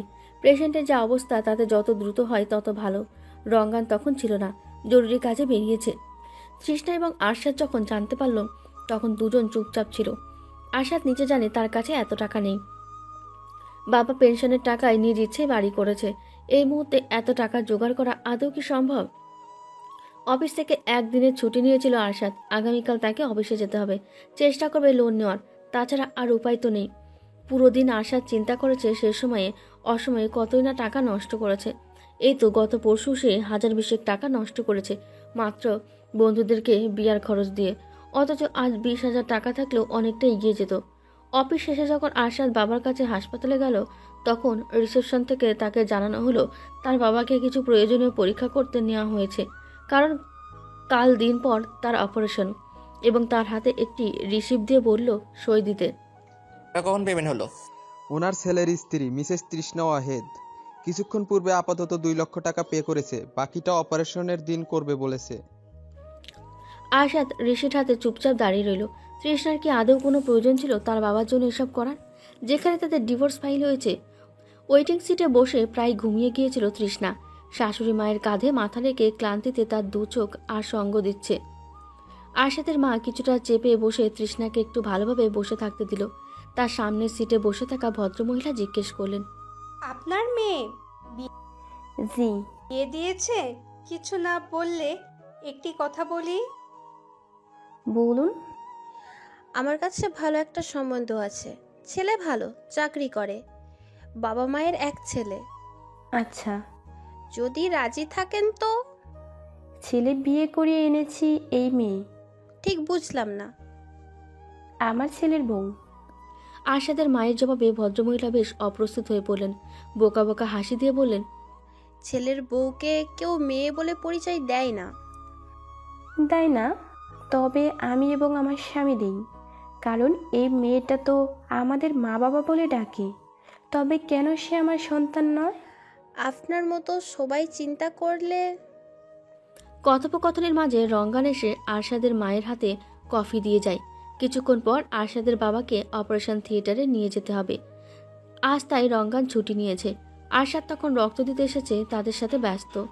প্রথমে চিন্তা করেছিল রক্ত কিনে আনবে, কিন্তু এর বিরোধিতা শুরু করে তৃষ্ণার বাবা, কারণ রক্ত কেনা বিক্রি করা উভয় হারাম। তৃষ্ণার ভাই ডোনার নিয়ে এসেছে। রঙ্গান চলে যাওয়ার পর ভদ্রমহিলা আবার বললেন, এটা আপনার ছেলে? মাশাআল্লাহ, ছেলে তো বেশ সুন্দর। জি, এটাও আমার ছেলের মতোই। সোনালি এইবার দিয়ে 17 বার কল দিয়েছে। আরশাদ প্রতিবার কেটে দিচ্ছে। আজ রাকিবের বাসায় তাদের ছোট্ট একটা গেট টুগেদার রয়েছে, সেখানে যাবে কিনা এর জন্য।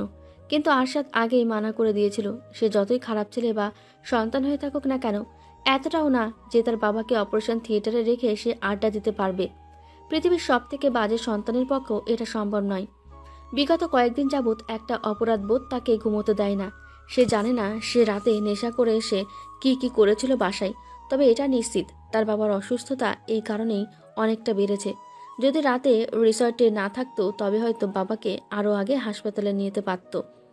ডোনারকে ভেতরে রেখে এসে বাইরে দাঁড়িয়ে কল রিসিভ করে আরশাদ। ফোনের অপর পাশে তখন হাই ভলিউমে হিন্দি গান চলছে। কি মশাই, আজ আসবেন না? না। কেন?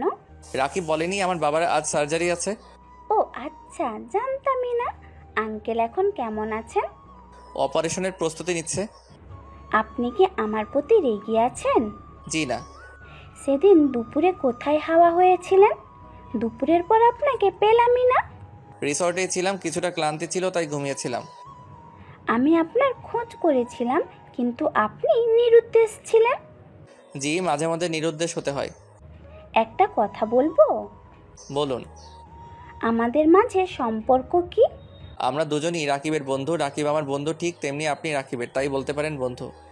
যদি বলি এর থেকেও? কিছু মনে করবেন না সোনালি, আমি ব্যস্ত, রাখছি। আরশাদ কল কেটে দিয়ে পা বাড়ায় বাইরের দিকে। ভুল একবার করাই শ্রেয়, বারবার নয়, কারণ এবার সময় এসেছে ভুল শুধরে নেওয়ার। The fog is now dead. The last point of wish is the deficit in the universe. The first rays of the sun come to the earth and disappeared. But why so many evenings around? Love, why aren't you and I together? সামিয়ার লেখা এখনো পড়িস? রঙ্গনকে পাশে বসতে দিয়ে তৃষ্ণা বলল, পড়া হয় মাঝে মধ্যে, বেশ ভালো লেখে কিন্তু মেয়েটা। হুম। ভাই জানো, অনেকেই এখানে মনে করছে শাশুড়ি মায়ের মেয়ে আমি, আর তুমি আমার প্রেমিক। বলেই মুখে হাত দিয়ে হাসতে থাকে সে। তার হাসির দিকে ভ্রু কুঁচকে তাকিয়ে রঙ্গান বলল, কোন ভাইরাস এই চিন্তা ভাবনা করে? রিসেপশনের মেয়েটা, আরও অনেকেই। তৃষ্ণার হাসি ততক্ষণে থেমেছে, কারণ রঙ্গান তার ডান হাত নিজের দু হাতে আবদ্ধ করে বলছিল, তুই আমার বোন নয়, তোকে আমি বোন বলে পরিচয় দিই না, কারণ তুই বোনের থেকে অনেক বেশি। তবে তুই আমার প্রেয়সীও না, প্রেয়সীর থেকে অনেক নিচে।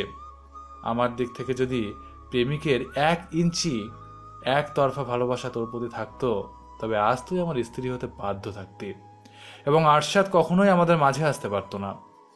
তৃষ্ণা মুচকি এসে বলল, সত্যি কি তাই? রঙ্গান তৃষ্ণার মাথায় হাত রেখে বলল, নিজের খেয়াল রাখতে শেখ, এবার ঠিক মতন খাবার খেয়ে নে। তুই অসুস্থ হলে আন্টি আরো ঘাবড়ে যাবে। ভাই খুব ভয় লাগছে, অপারেশন এখনো শেষ হলো না যে। সময় লাগবে কিছুটা। শোন, আমি বাইরে যাচ্ছি, দেখি আরশাদ কোথায়। একটা উপকার করবে? তৃষ্ণার হাতে ছোট্ট একটা দই ধরিয়ে দিয়ে রঙ্গান বলল, ওকে খাওয়াতেই নিয়ে যাচ্ছি রে, তোর বলতে হবে না। কিছু না খেলে ও নিজেও পড়ে যাবে। যাই হোক, তুই খেয়ে নে। ততক্ষণে তৃষ্ণার মা খাবার নিয়ে এসেছে। রঙ্গান চলে যাওয়ার আগে তৃষ্ণার মাথায় পুনরায় হাত রাখে। পরম স্নেহ তৃষ্ণা অনুভব করে এই স্পর্শে। খুব কি ক্ষতি হতো রঙ্গান তার আপন ভাই হলে? রঙ্গান, এখন কই যাচ্ছ? তৃষ্ণার মায়ের প্রশ্নে রঙ্গান জবাব দিল, এই তো সামনে। একটা মার দিব। এখন খাওয়ার সময় আর তুমি পালাচ্ছ? এসো, খাবে এসো। আরশাদ কই?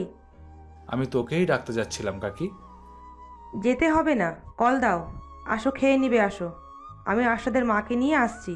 তৃষ্ণা, যেতে দিস না কিন্তু ওকে। ও একবার গেলে আর খেতে আসবে না। তৃষ্ণার পরিবার এখনও জানে না আরশাদ এবং তৃষ্ণার ঝামেলা সম্পর্কে। তারা জানে 8-10টা স্বাভাবিক সম্পর্কের মতন এখনও ঠিক সম্পর্কটা। আরশাদ ফিরে এলে রঙ্গান ইচ্ছে করেই সরে বসে। তৃষ্ণার পাশে আজ অনেক দিন পর বসেছে আরশাদ। এখন তো সময় হয় না। একদিকে বাবার অপারেশনের জন্য টাকার ব্যবস্থা, অন্যদিকে মায়ের খেয়াল রাখা, আবার বাবাকে সাহস জোগানো, সব যেন তৃষ্ণা একাই করে চলেছে।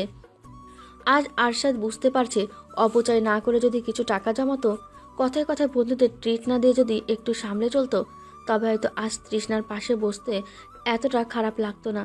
তৃষ্ণার দিকে এক পলক তাকিয়ে চোখ নামিয়ে নেয় আরশাদ। এই কদিনে তৃষ্ণা কেমন শুকিয়েছে। হিজাব পরেনি আজ, হয়তো গরমে খুলে ফেলেছে। বোরকা পরে বসে আছে সে। তার সামনে বসে তার মা খাবার বেড়ে দিচ্ছে এবং আরশাদের মাকে সাহস জুগিয়ে যাচ্ছে। ভাতের প্লেটে ভাত হাতে নিয়ে আনমনে বসে থাকা তৃষ্ণার থেকে মুখ ঘুরিয়ে নিল আরশাদ। 2 লকমা ভাত মুখে দিতেই হো হো করে কেঁদে উঠেছে সে। আকস্মিক ঘটনায় বিস্মিত হয়ে তাকিয়ে আছে সবাই। মুখের সামনে ভাত তুলেছিল তৃষ্ণা। হাতের ভাত প্লেটে রেখে আরশাদের পিঠে হাত রেখে জিজ্ঞেস করলো, কি হয়েছে? কি হলো? খারাপ লাগছে? আরশাদকে সান্ত্বনা দিতে রঙ্গান উঠে এসে বলল, কিছু কিছু সময় পরিস্থিতি আমাদের হাতের মুঠোয় থাকে না, যেমন এখন তোমার নেই। বিশ্বাস রাখো, স্থির হও, যা তোমার ছিল আজন্মকাল থাকবেই। শুধু একটু সযত্নশীল হতে হবে। তৃষ্ণা তখনও ব্যাকুল কণ্ঠে জিজ্ঞেস করছিল। রঙ্গান বেশ বুঝতে পারে আরশাদ অনুতপ্ত, এবং যেহেতু তৃষ্ণার পরিবার কিছু জানে না, তাই সে কথা কাটিয়ে নেয় এই বলে যে, আঙ্কেল অপারেশন থিয়েটারে, এখন ওর মনের অবস্থা তো তুই বুঝিস। আমরা জানি যে কোনো সময় যে কোনো কিছুর জন্য আমাদের প্রস্তুত থাকতে হবে। তৃষ্ণা হাত ছড়িয়ে নেয় নিজের ভাতের প্লেট থেকে। আরশাদের ভাতের প্লেট কাছে টেনে নিয়ে লকমা ভাত তার মুখের সামনে তুলে ধরে বলল, উই উইল ম্যানেজ না। আরশাদ শক্ত হাতে তৃষ্ণার হাত ধরে মাথা নাড়িয়ে সম্মতি দিল। আরশাদের বাবার অপারেশন ভালোই ভালোই শেষ হয়েছে। আরশাদ তার মাকে তৃষ্ণাদের বাসায় পৌঁছে দিতে গেছে। তৃষ্ণার ভাই রঙ্গান, তৃষ্ণার বাবা এবং তৃষ্ণা রয়েছে হাসপাতালে। আজ রাতে আরশাদ এবং তৃষ্ণার ভাই থাকবে। যদিও কিছুর প্রয়োজন হবে না, তবুও কারণ নিজেদের মনের শান্তির জন্য।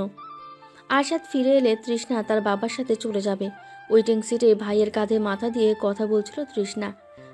আগামী দিন 7 জন্য তার ছুটি প্রয়োজন, কিন্তু দরখাস্ত করতেই হবে, তাই আগামীকাল যেতে হবে। কথা শেষ করে তৃষ্ণা ভাইকে বলল, ঘাড় ব্যথা করছে ভাইয়া, চোখ জ্বালা করছে। আজ পানি খেয়েছিস? একটু অনিয়ম হলেই কষ্ট হয় তোর, একটু সামলে থাকবি না?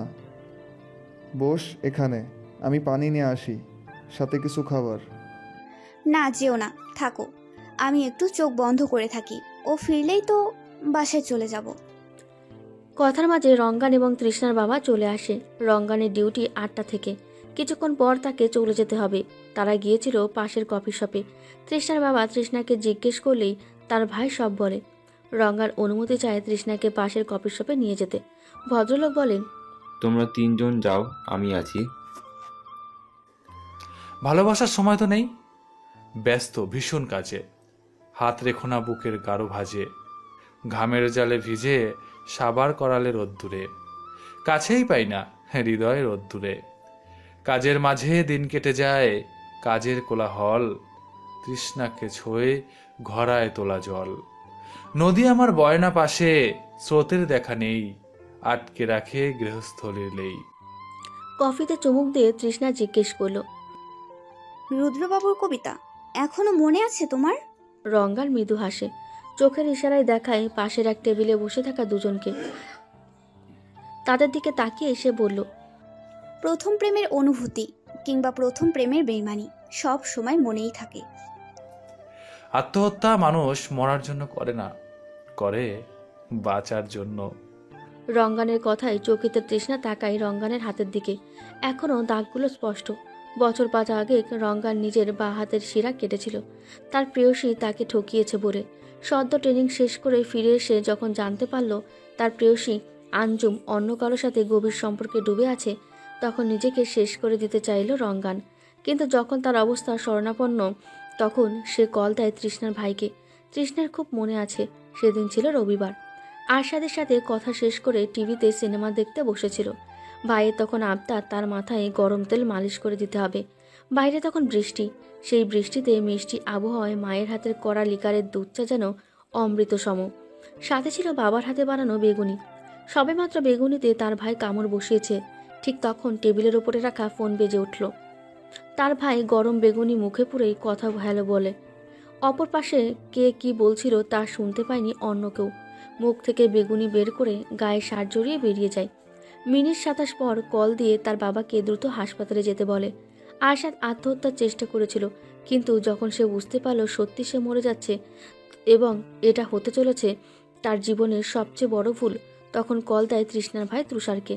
বাবা বেরিয়ে যাওয়ার পর পুরো রাত ফেরেনি কেউ। সকাল হতেই রঙ্গানের বাবা তাদের বাসায় এসে হাউ মাউ করে কান্না জুড়ে দিয়েছিল। সকাল সকাল তখন সবেমাত্র তৃষ্ণার চোখ লেগে এসেছিল। কাউকে কাঁদতে শুনে সে ভয় পেয়ে যায়। এক মুহূর্তের জন্য মনে হয়েছিল রঙ্গান বুঝি আর নেই। দৌড়ে নিজের রুম থেকে বেরিয়ে দেখল রঙ্গানকে নিয়ে তার বাবা ভাই সবেমাত্র ফিরেছে। সেদিন থেকে সুস্থ হওয়া অবধি রঙ্গান তাদের বাসায় ছিল। এক রাতে যখন তৃষ্ণার মা তাকে খাবার দিতে যায়, তখন রঙ্গান খুব ভেঙে পড়ে। নারীর প্রতি তার ক্ষোভ তখন কান্নায় পরিণত হয়। প্রথমে মা, এরপর প্রেয়সী। কেন সে? কোনো জবাব ছিল না কারোর কাছে। সেদিন রাতে যখন তুষার এবং রঙ্গান ছাদে বসেছিল, তখন তৃষ্ণা চা নিয়ে গেলে শুনতে পাই রঙ্গান বলছে, আমার একটা আমি চাই, যে আমি রাত বিরতে আমার সাথে কাঁদবে, ভেঙে চূর্ণ বিচূর্ণ আমিকে লোকচক্ষুর আড়ালে সামলে নেবে। আমার একটা আমি চাই, যার সাথে আমি মন খারাপ ভাগাভাগি করে নিব, হোঁচট খেলে আঁকড়ে ধরবে। আমার একটা সেই আমিকে চাই, যার উপস্থিতিতে আমার সব মন খারাপ উবে যাবে, বাঁচার ক্ষীণ ইচ্ছাকে তীব্র করবে। সেদিন রঙ্গান বুঝেছিল কারো মোটিভেশন ততক্ষণ কাজে লাগে না যতক্ষণ নিজে না চাইবে। নিজের ভালো এবং সুস্থতা শুধু নিজেকে নিশ্চয়তা দিতে হবে। সে মরে গেলে অন্য কারোর কিছুই হবে না, কিন্তু তাকে ভালোবাসার মানুষগুলো ঠিক তার কষ্টে জর্জরিত হবে। তুষার ফিরে এসে দেখল তৃষ্ণা তাকিয়ে আছে সামনের টেবিলে। রঙ্গানের অনুভূতি দেখার জন্য সে তার দিকে তাকালে দেখতে পেল সে ভাবলেশীন। তার যেন কোনো অনুভূতিই নেই। তার প্রাক্তন তার স্বামীর সাথে সামনের টেবিলে বসে আছে। আঞ্জুমকে দেখে তৃষ্ণার খুব রাগ হলো। তুষার মুচকি এসে বলল, চলে গেছে তাতে কি? কয়টা আমরা পেয়েছি তার হিসাব কি আছে? ঠিক বলেছিস ভাই, নার্সটা কি জোশ না? রঙ্গানের কথায় তুষার জবাব দিল, ভাগ্যিস নার্স বলেছিস, সিস্টার বলিসনি। আমি যদি দেশের স্বাস্থ্যমন্ত্রী হই, তবে সবার আগে এই নার্সগুলোকে সিস্টার ডাকা বন্ধ করতাম। একদম যা বলেছিস, এদের সিস্টার ডাকতে কলিজা পুরে রে। বয়স হয়ে গেছে রে ভাই আমাদের, এখন আর ক্লাস 9-এর মেয়ে দেখে ক্রাশ খেতে পারি না। আফসোস, তবে জানিস হয়েছে কি? কথা বলার এক পর্যায়ে কলেজ ড্রেস পরা কয়েকটি মেয়ে এসে তুমুল আড্ডা দিচ্ছে। সন্ধ্যের পর কলেজ ড্রেস পরা মেয়ে বাইরে থাকে। এদের এত স্বাধীনতা মা বাবা এখনই কিভাবে দেয় বুঝে আসে না। তুষারের পাশে তখন তৃষ্ণা ঢাকা পড়েছে। ভাইগুলোও তার বেশ সুটাম দেহর অধিকারী। কি জানি কি হলো, এক মেয়ে এসে তুষারের নাম্বার চাইল, হয়তো বাজি ধরেছে। তৃষ্ণাকে দেখে সে মেয়ে কেটে পড়ল, কারণ কলেজ ড্রেসটা সেই কলেজে যেখানে তৃষ্ণা শিক্ষিকা। মেয়েটা যাওয়ার পর তুষার বলল, ভাই এতটাও বুড়ো হয়নি, তবে কি বলিস? বিনিময়ে রঙ্গান গা দুলিয়ে হো হো করে হাসছে। সারাদিনের ক্লান্তি যেন উবে যাচ্ছে, কিন্তু তৃষ্ণা তখন ঘুমে চোখ দেখছে না। সারাদিনের ক্লান্তি যেন উবে যাচ্ছে, কিন্তু তৃষ্ণা তখন ঘুমে চোখে দেখছে না। এবার ওরা বেরিয়ে আসার সময় সামনাসামনি হলো আঞ্জুমের। রঙ্গানকে ডাক দিতেই ফুঁসে ওঠে তৃষ্ণা। এই মেয়ের আর কোনো অধিকার নেই তার ভাইকে কষ্ট দেওয়ার। সে কিছুটা উচ্চ শব্দে বলল, কি সমস্যা? ডাকছেন কেন? আদব কায়দা নেই? জানেন না অপরিচিত কাউকে ডাক কিভাবে দিতে হয়? তৃষ্ণার কথায় আঞ্জুম মুখ কাট কাট করে জবাব দিল, কাকে সম্মান দিতে বলছো? এই ছেলেরূপে হাইনাকে, যাকে জন্ম দেওয়ার ছিল তার মায়ের ভুল, যেই সন্তান তার মাকে ফেলে দিয়েছে মরতে। কার্ডিয়াক আইসিইউ এর সামনে দাঁড়িয়ে আছে তৃষ্ণা। তার শ্বশুরের অপারেশন শেষ, কিন্তু তাদের ভেতরে যাওয়ার অনুমতি নেই। আরশাদ ছুটে এসেছে এই কথা শুনে। তার চুল দিয়ে এখনও টপটপিয়ে পানি পড়ছে, চোখ দুটো মারাত্মক লাল হয়ে আছে। এই এক সমস্যা আরশাদের, একটু রাত জাগলে বা শরীরের ওপর দিয়ে ধকল গেলে তার চোখ হয়ে যায় রক্তবর্ণের। ডক্টর, কোনো কমপ্লিকেশন? আরশাদের কাঁধে হাত রেখে আশ্বস্ত করে ডক্টর জানালেন, চিন্তা করবেন না, আগামী 6-7 ঘন্টায় জ্ঞান চলে আসবে। জ্ঞান ফিরলে আপনাকে জানাবো, তখন এসে দেখে যেতে পারবেন। সবাই স্বস্তির শ্বাস ফেলল। এবার আরশাদ তাকালো তৃষ্ণার দিকে। তার চোখে মুখে ক্লান্তির ছাপ স্পষ্ট। চোখের নিচের কালি জানান দিচ্ছে তার বিশ্রাম প্রয়োজন। আরশাদ এবার তৃষ্ণার বাবার দিকে এগিয়ে গিয়ে তাদের চলে যেতে বলল। যেহেতু এখান থেকে তাদের কোনো কাজ নেই, তাই তারা চলে গেল। বাবার সাথে বাসায় ফিরে তৃষ্ণা ক্লান্তিতে চোখ বন্ধ করে আছে। তার নিজস্ব রুমে ঢুকে প্রথমে কোনোভাবে গোসল করে ফিরে এসে গা এলিয়ে দিল বিছানায়। তার চেনা পরিচিত আপন ঘরের 4 দেওয়ালে চোখ বন্ধ করে বুক ভরে শ্বাস নেয় সে। বারান্দায় লাগানো কোনো ফুল থেকে আসছে মিষ্টি গন্ধ। ফুলটার গন্ধ সে চেনে, কিন্তু নাম মনে পড়ছে না। এখন তার উঠে যেতেও ইচ্ছে করছে না। পাশ ফিরে বালিশ বুকে নিয়ে সে তলিয়ে গেল ঘুমের রাজ্যে। তার যখন ঘুম ভেঙেছে তখন রাত ফুরিয়ে ভোর হবে বলে। রাত 3টে। ক্ষুধার জ্বালায় সে বসে থাকতে পারছে না। ওড়না নিয়ে খাবারের রুমের দিকে গিয়ে দেখতে পায় তার মা ভাত নামাচ্ছে চুলো থেকে।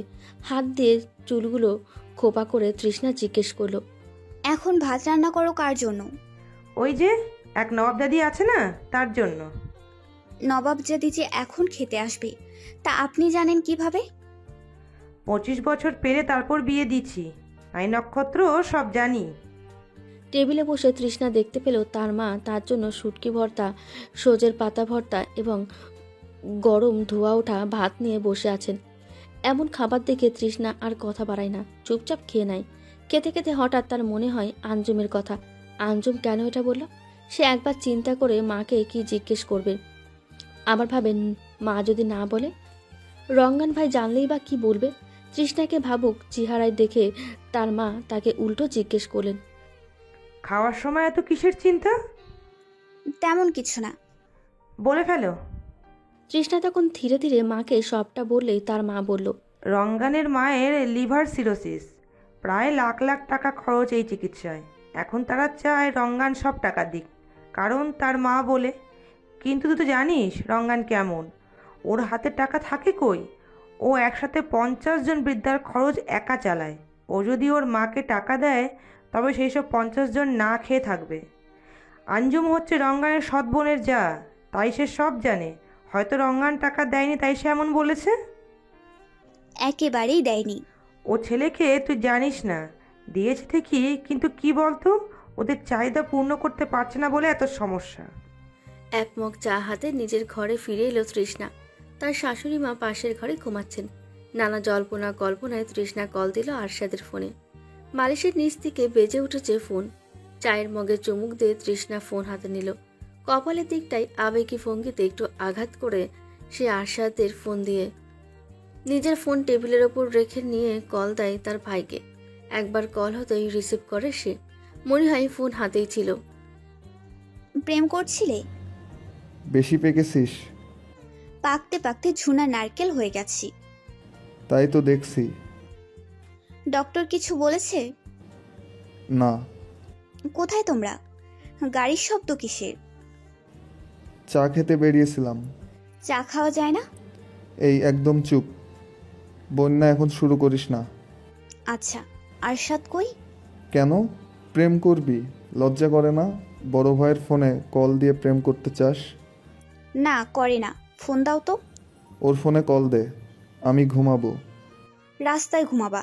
দাও, নইলে বাবাকে তোমার বিয়ের কথা বলবো না। আচ্ছা দিতেছি। তোর জ্বালায় মনে হয় দেশ ছাড়ি চলে যাই। লাভ নাই, লাভ নাই। ছোট সে তরি, তোমার কুকামে গিয়েছে ভরি। বলে তৃষ্ণা হাসতে থাকে। ততক্ষণে ফোন উঠেছে আরশাদের কানে। সে চুপচাপ শুনছিল হাসি। আসসালামু আলাইকুম। তোমার হঠাৎ সালাম শুনে তৃষ্ণা কিছুটা অবাক হয়ে কান থেকে ফোন নামিয়ে নেয়। কল কি কেটেছে নাকি কনফারেন্স হয়েছে দেখার জন্য, কিন্তু না, এমন কিছুই হয়নি। পুনরায় ফোন কানে নিয়ে তৃষ্ণা বলল, ওয়ালাইকুম আসসালাম। হঠাৎ সালাম? হাসিটা আমায় শান্তি দিল, তাই এই সালামের মাধ্যমে চাইছি তোমার উপর শান্তি বর্ষিত হোক। বাবা কেমন আছে? জ্ঞান ফিরেছে? হ্যাঁ, ভালো আছে। আলহামদুলিল্লাহ। টুকটাক কথা শুরুর আগেই হঠাৎ টুং মেসেজের শব্দ হয় আরশাদের ফোনে। লক খুলে মেসেঞ্জারে ঢুকতে তৃষ্ণা দেখল সোনালি ইভা নামের মেয়ে আইডি থেকে অনেকগুলো মেসেজ। লাস্ট মেসেজে মেয়েটা আত্মহত্যা করবে বলে হুমকি দিয়েছে। সোনালির সামনে বসে আছে তৃষ্ণা। মেয়েটার অবস্থা দেখে মন খারাপ হয়ে গেল তৃষ্ণার। আপনি কে? আমি তৃষ্ণা, আরশাদের স্ত্রী। আপনাদের ডিভোর্স হয়নি? এখনো হয়নি, তবে তবে কি হয়ে যাবে, চিন্তার কিছুই নেই। তৃষ্ণার পাশে বসে থাকা তৃষার বিস্ফোরক চোখে তাকিয়ে আছে তার বোনের দিকে। পাশে বসে তার বোন শান্ত চোখে কথাগুলো বলে ফেলল। এই কি সেই তৃষ্ণা যে রাতের পর রাত পাহারা দিয়েছিল আরশাদকে যখন সে হাসপাতালে ভর্তি ছিল? সেবার আরশাদ ক্যাম্পাস থেকে বন্ধুদের সাথে ঘুরতে গিয়েছিল খগড়াছড়ি। ফেরার পথে ওদের বাস অ্যাক্সিডেন্ট হলো। আরশাদের পায়ের হাড়ে চির ধরেছিল। হাসপাতালে ভর্তি করতে হয় তাকে। তৃষ্ণার তখন অনার্স দ্বিতীয় বর্ষের পরীক্ষা চলে। টানা 4 ঘন্টা পরীক্ষা দিয়ে সে চলে যেত হাসপাতালে। আরশাদের পাশের বেডে একটুখানি জায়গায় আরশাদের মায়ের সাথে ভাগাভাগি করে থাকতো। পুরো কেবিনে ছোট্ট এক সংসার সাজিয়ে ফেলেছিল সে।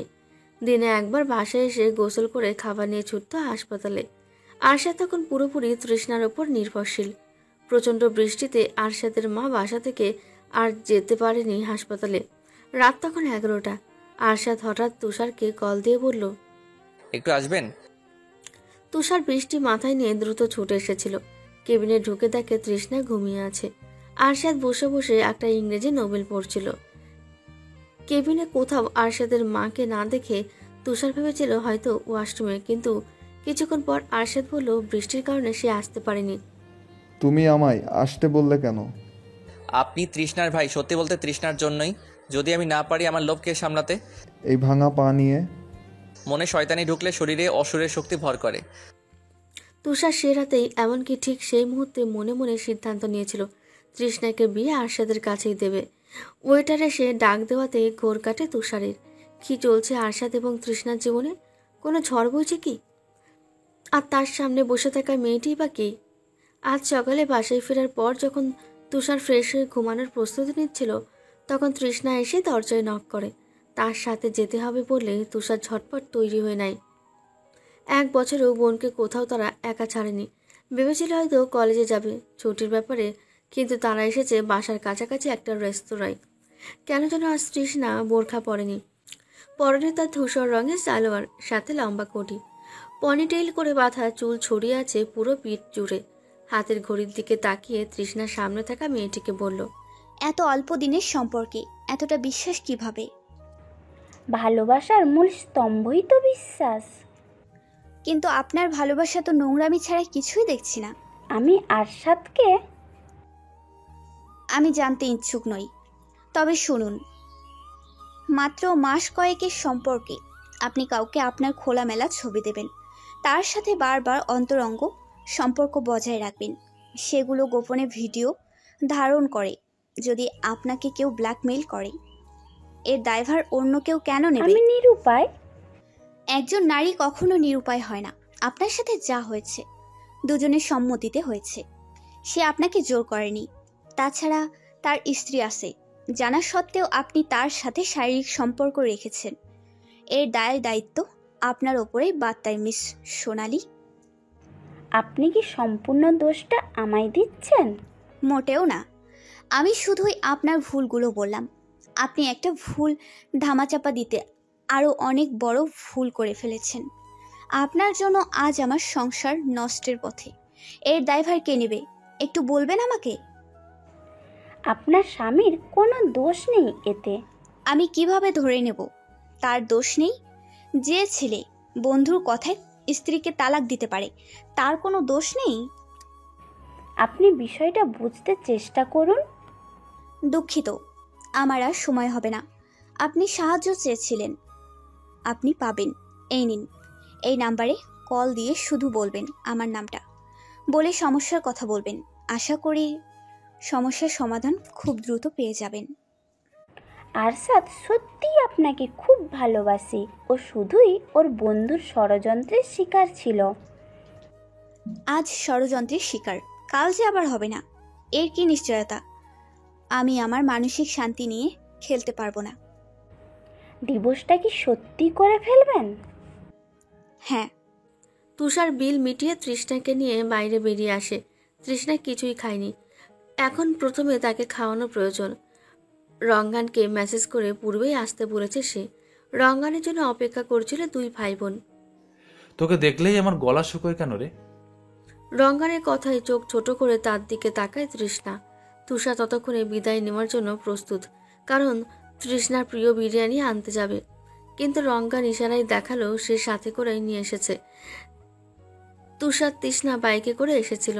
তৃষ্ণা ভাইয়ের বাইকে উঠতে যাবে, তখন রঙ্গান বলল, আমি কি ডেলিভারি ম্যান? ফুড পান্ডার খাবার সার্ভিস দিতে এসেছি? তুষার বলল, দে ভাই দে, আমি নিয়ে যাচ্ছি, তুই তৃষাকে নিয়ে আয়। যেতে পারি, এক শর্তে। কি? আজকেই ভাইয়ের বিয়ের কথা বাবাকে জানাতে সাহায্য করবে। রঙ্গান হাত এগিয়ে হ্যান্ডশেক করে বলল, ডিল। বাসায় ফিরে রঙ্গানকে সবটা বলল তুষার। আরশাদের বন্ধু রাকিবের সাথে সোনালির সম্পর্ক। রাকিব বিবাহিত, এখন সে সোনালিকে তার খোলামেলা ছবি দিয়ে ব্ল্যাকমেল করছে আরশাদকে বিয়ে করার জন্য, ওর সাথে সম্পর্কে যাওয়ার জন্য। এতে রাকিবের দুটো লাভ। রঙ্গান জিজ্ঞেস করলো, কি?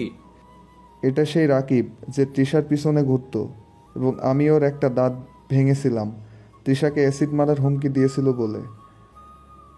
এক, প্রতিশোধ নেবে, আর দুই, আরশাদ যেহেতু ওর জালে ফেসেছে, তাই ও চাইলে বিয়ের পর তখন সোনালীকে ব্যবহার করতে পারবে। আরশাদ এসব জানে না।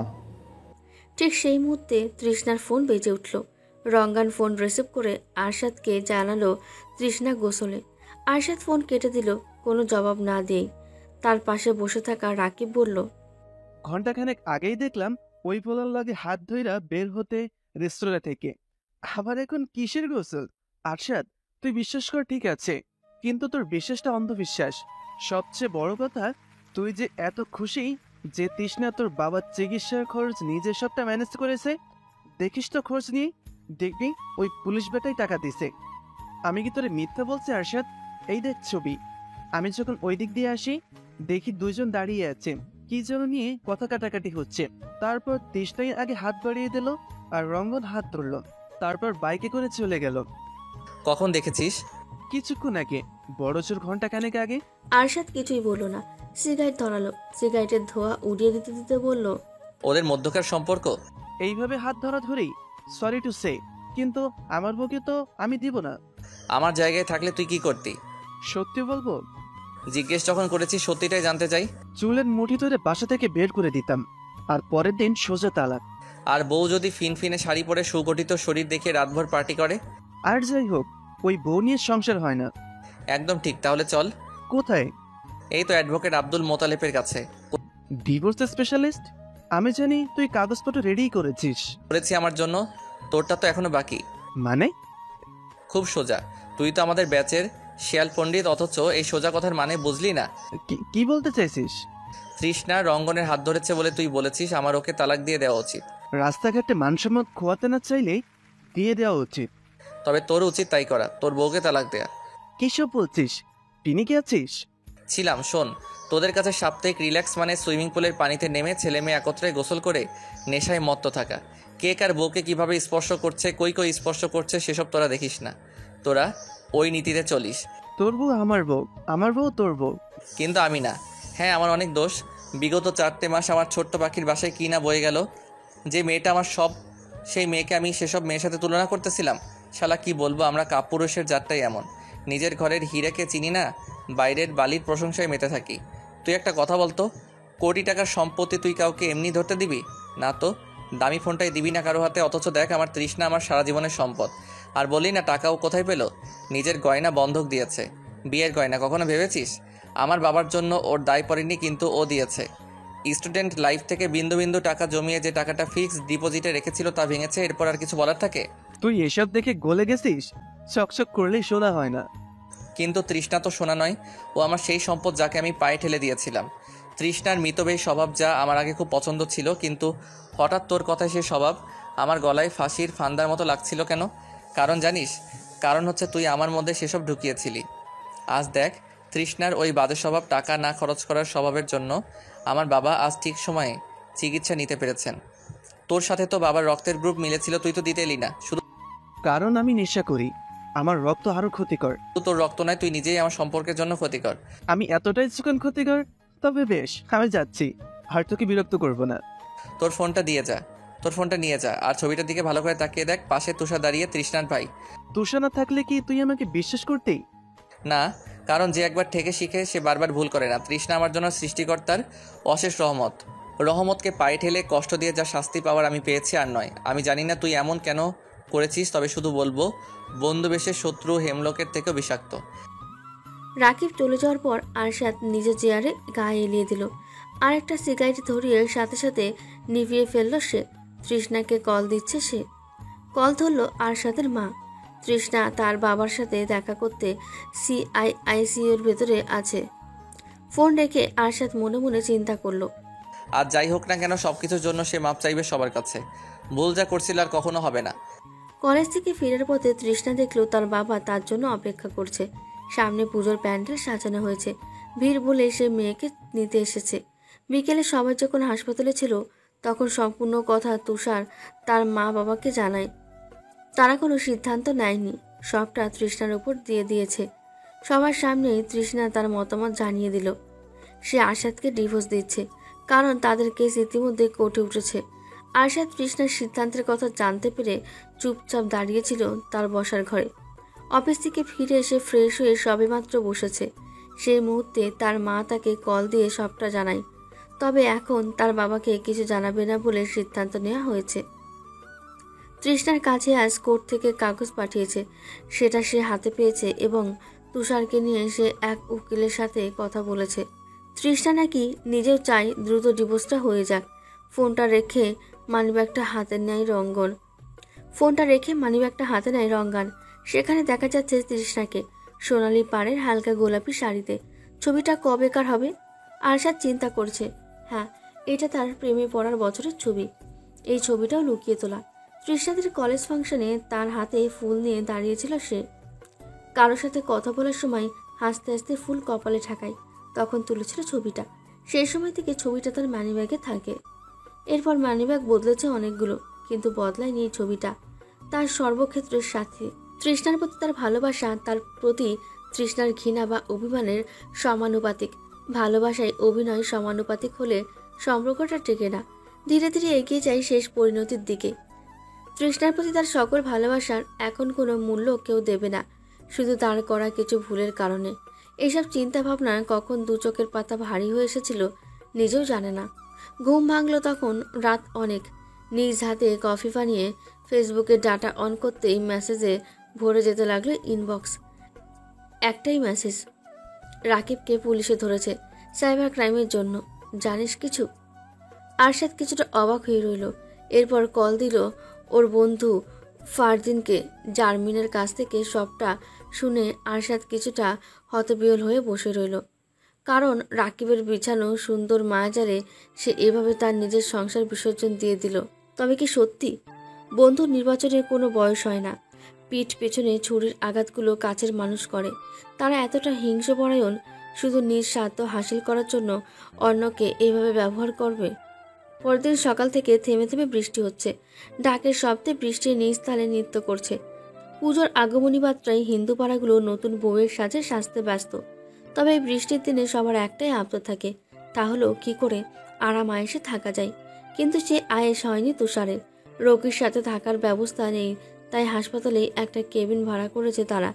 সেখানে আরশাদের মা ছিল রাতে, তাকে খাবার দিতে গিয়েছিল সে। কিন্তু মাঝপথে দেখা হলো আরশাদের আর তার মা আসছে, তাই আবারও সে ফিরে এসেছে বাসায়।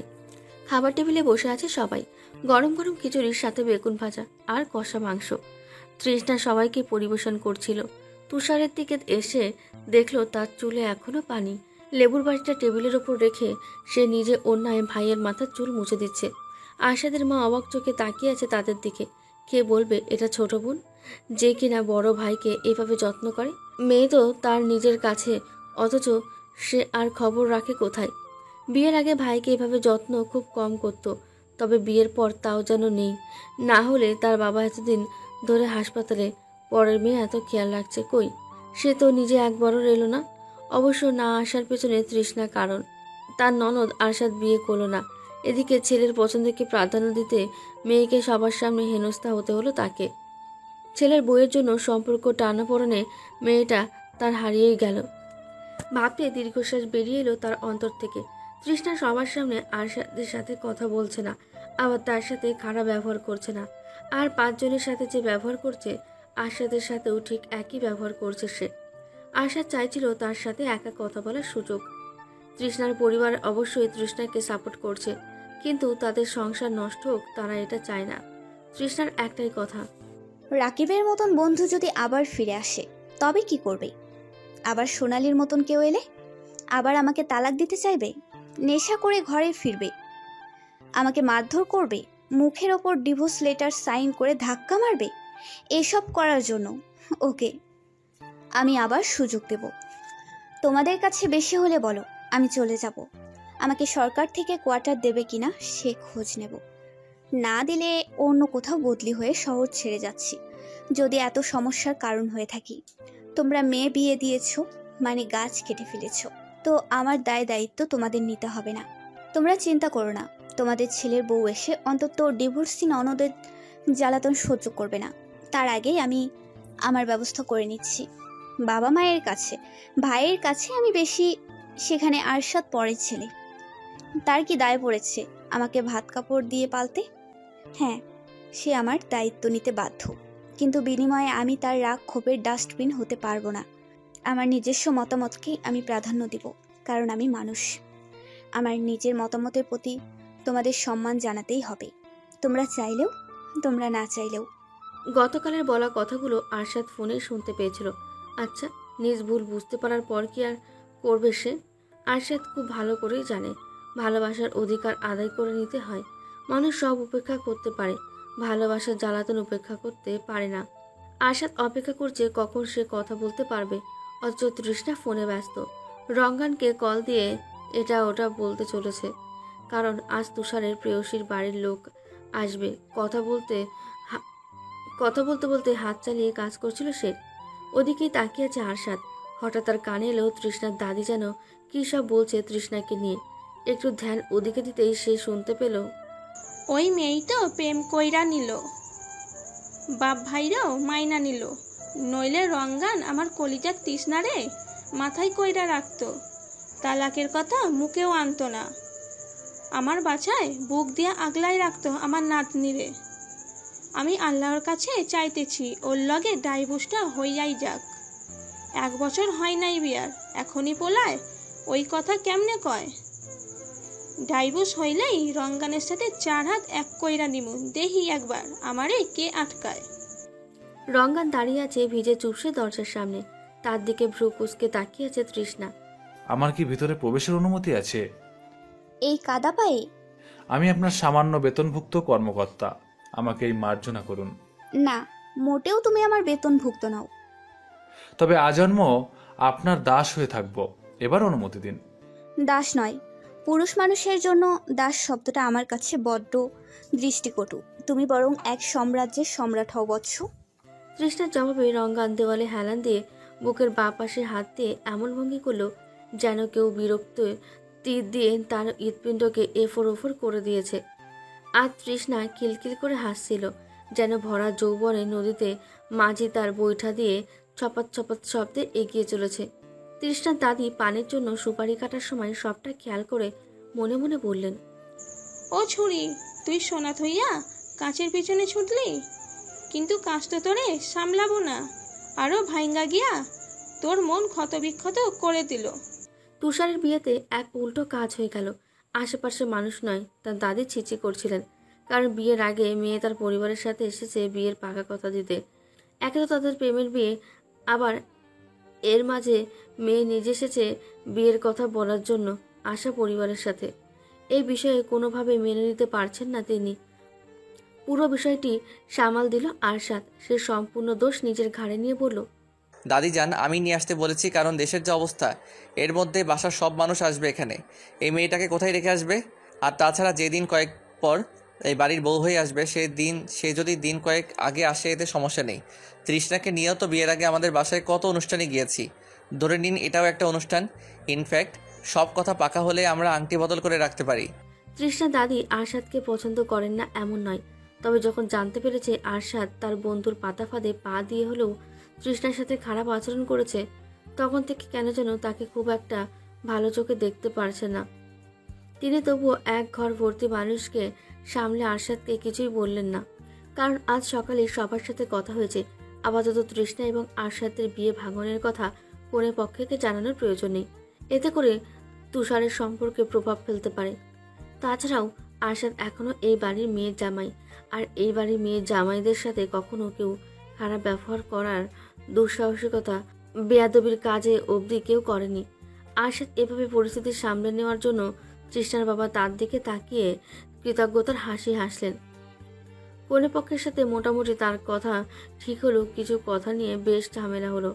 এর মধ্যে অন্যতম হলো তারা চাইছেন বিয়ের কাবিন হিসেবে 10 লক্ষ টাকা, কিন্তু তুষারের বাবা নারাজ, কারণ তার ছেলের সামর্থ্য নেই সে নগদ এতগুলো টাকা দিতে পারবে। কিন্তু কনে পক্ষের কথা এটা তাদের মেয়ের লাইফ সিকিউরিটি।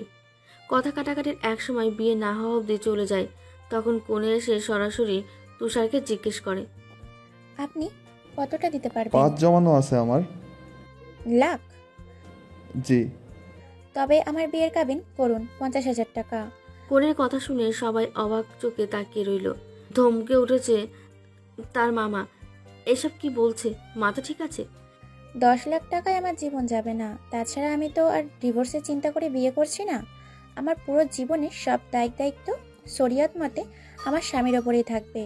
শুধু লোক দেখানো বড় অঙ্কের টাকা দিয়ে লাভ নেই। সে আমার সারা জীবনের দায়িত্ব নিচ্ছে, এটাই অনেক। যেখানে কোনে এই কথা বলছে সেখানে আর কারোর কিছুই বলার থাকে না। তবে তুষার বলল, আপনারা অনুমতি দিলে কাবিনে 5 লাখ লিখুন, এবং আমি বিয়ের রাতেই উসুল করব, কারণ যে মেয়ে আমাকে এতটা বিশ্বাস করতে পারে তার পরিবারের খুশির জন্য আমি এটুক করতেই পারি। কিছুক্ষণের মাঝে তাদের কাবিন হয়ে গেল।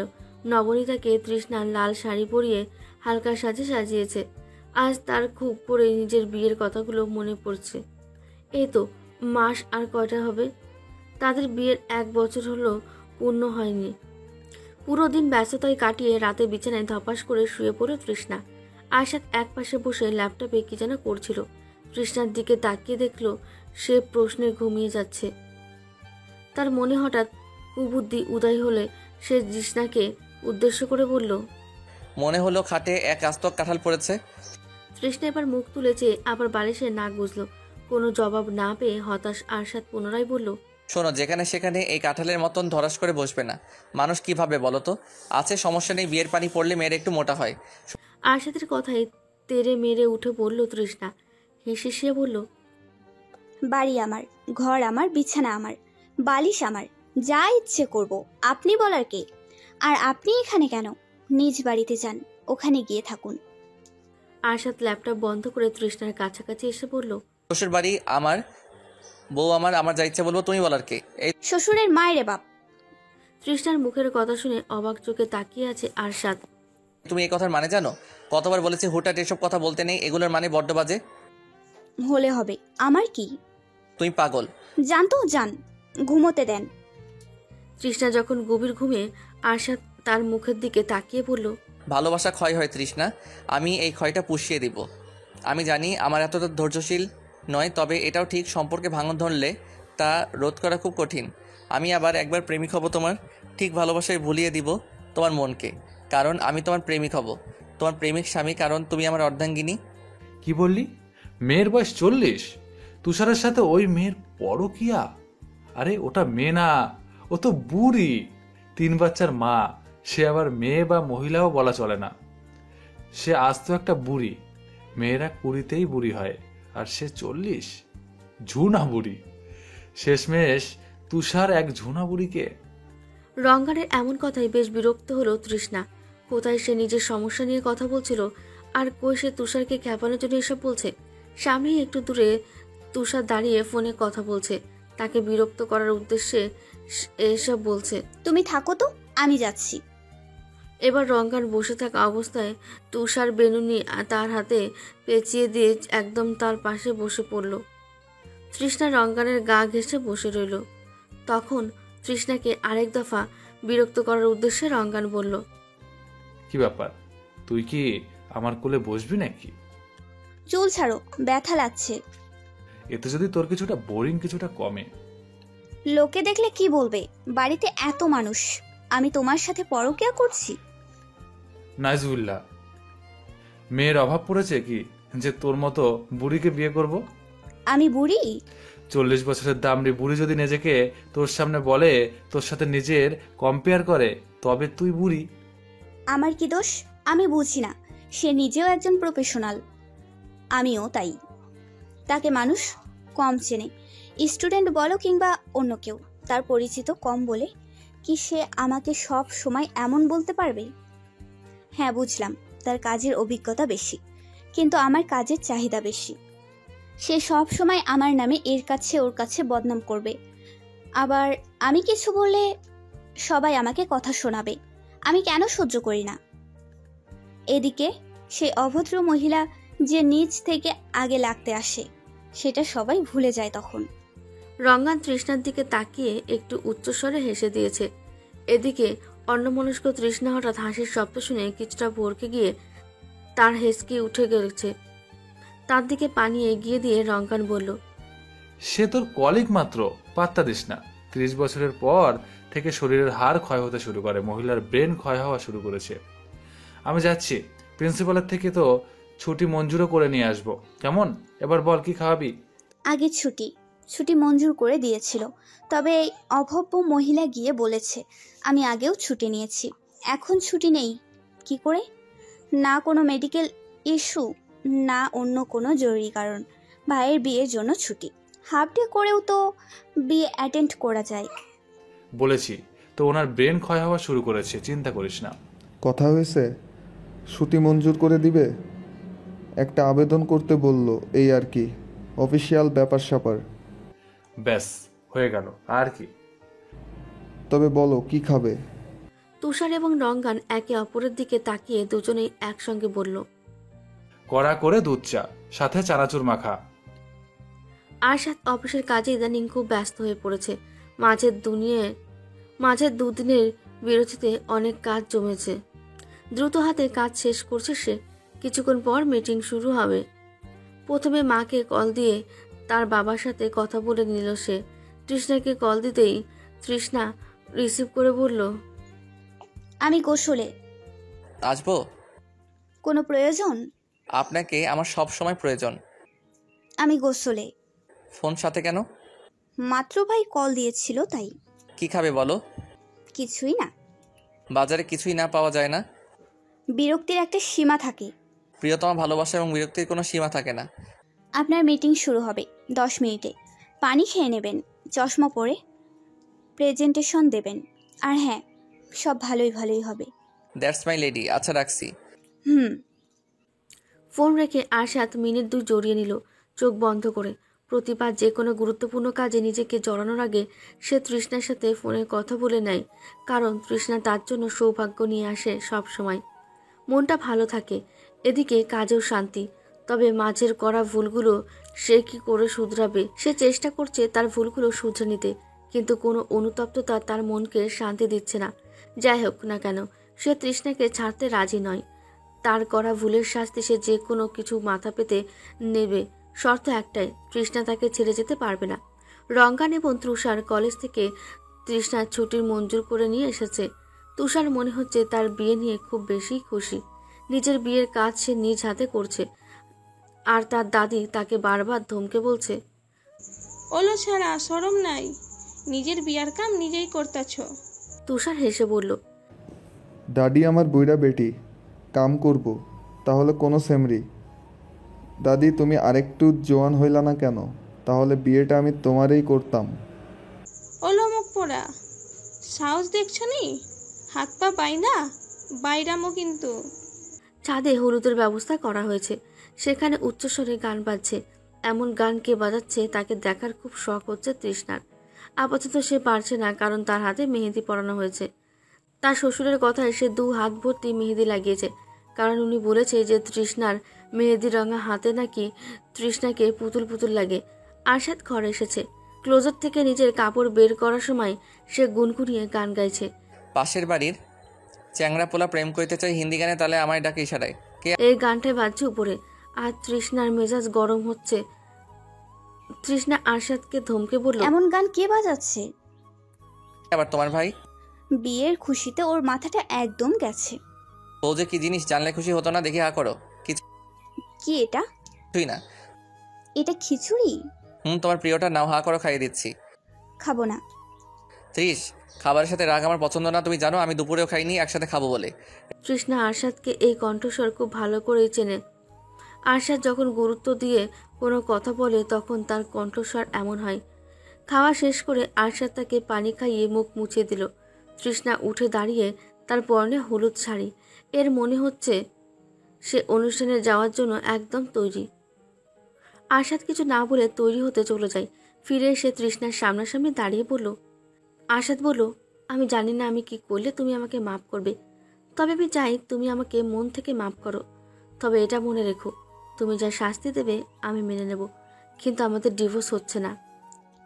আগামী বুধবার আমাদের ডিভোর্স নিয়ে কোর্টে যাচ্ছি, আশা করি সেদিন আপনার ভুল ভেঙে যাবে।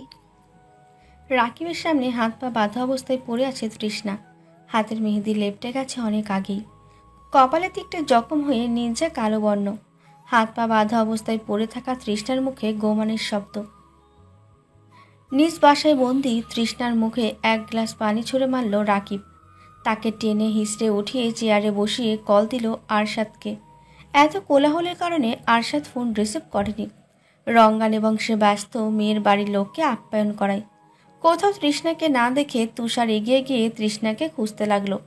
আশেপাশে কিংবা পুরো বাসা খুঁজেও যখন তৃষ্ণাকে খুঁজে পেল না তুষার, তখন ছাদে ফিরে এসে বাবার হাত ধরে বলল, বাবা, আমার বুকের মাঝে এমন ফাঁকা ফাঁকা লাগছে কেন? আমার কলিজা কই?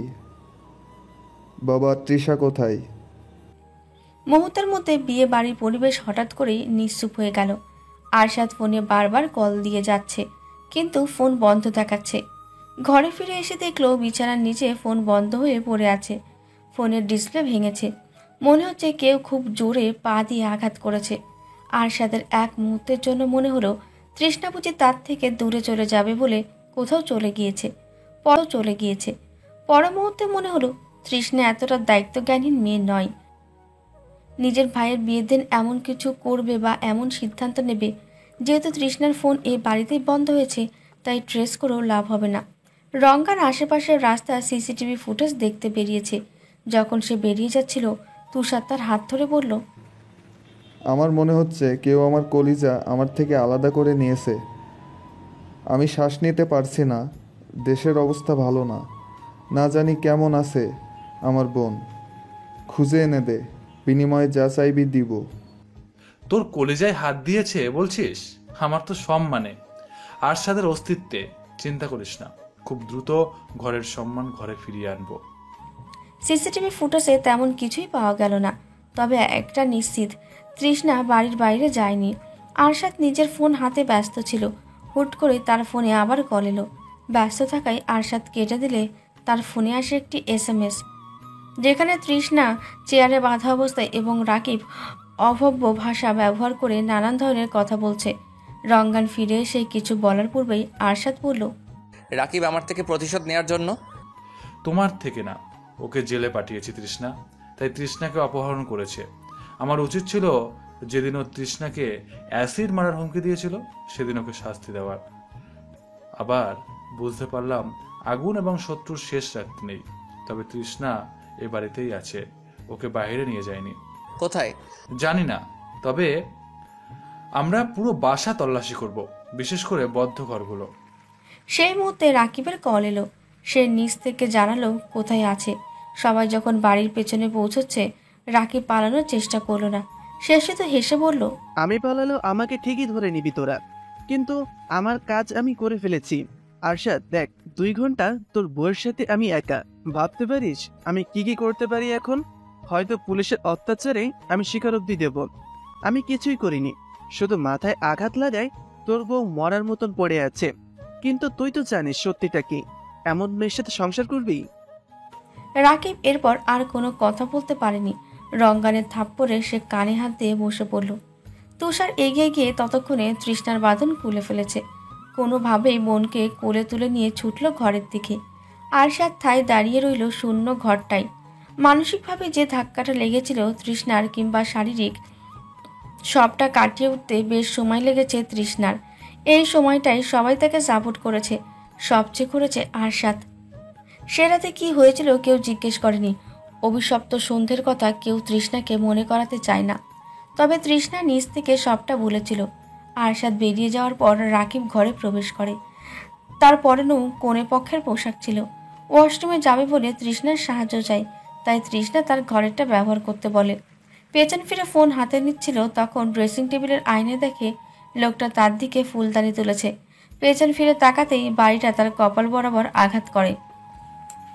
আরশাদ তার কৃতকর্মের জন্য তৃষ্ণার কাছে শেষ একটাবার সুযোগ চেয়েছে। রাকিবের কাছে সে সন্দেহ তো দূর, তৃষ্ণাকে জিজ্ঞেস অব্দি করেনি, কারণ তার বিশ্বাস রাকিবের মতন কাপুরুষের কোথাও বারবার ভাঙার নয়। সে ভুল করেছিল, তবে পাপ করবে না। প্রতিটি মানুষ তৃষ্ণার কাছে অনুরোধ করেছে আরশাদকে একটাবার সুযোগ দেওয়ার, কারণ প্রতিটা সম্পর্ক একটা দ্বিতীয় সুযোগ প্রাপ্য। তৃষ্ণা কিছু বলেনি।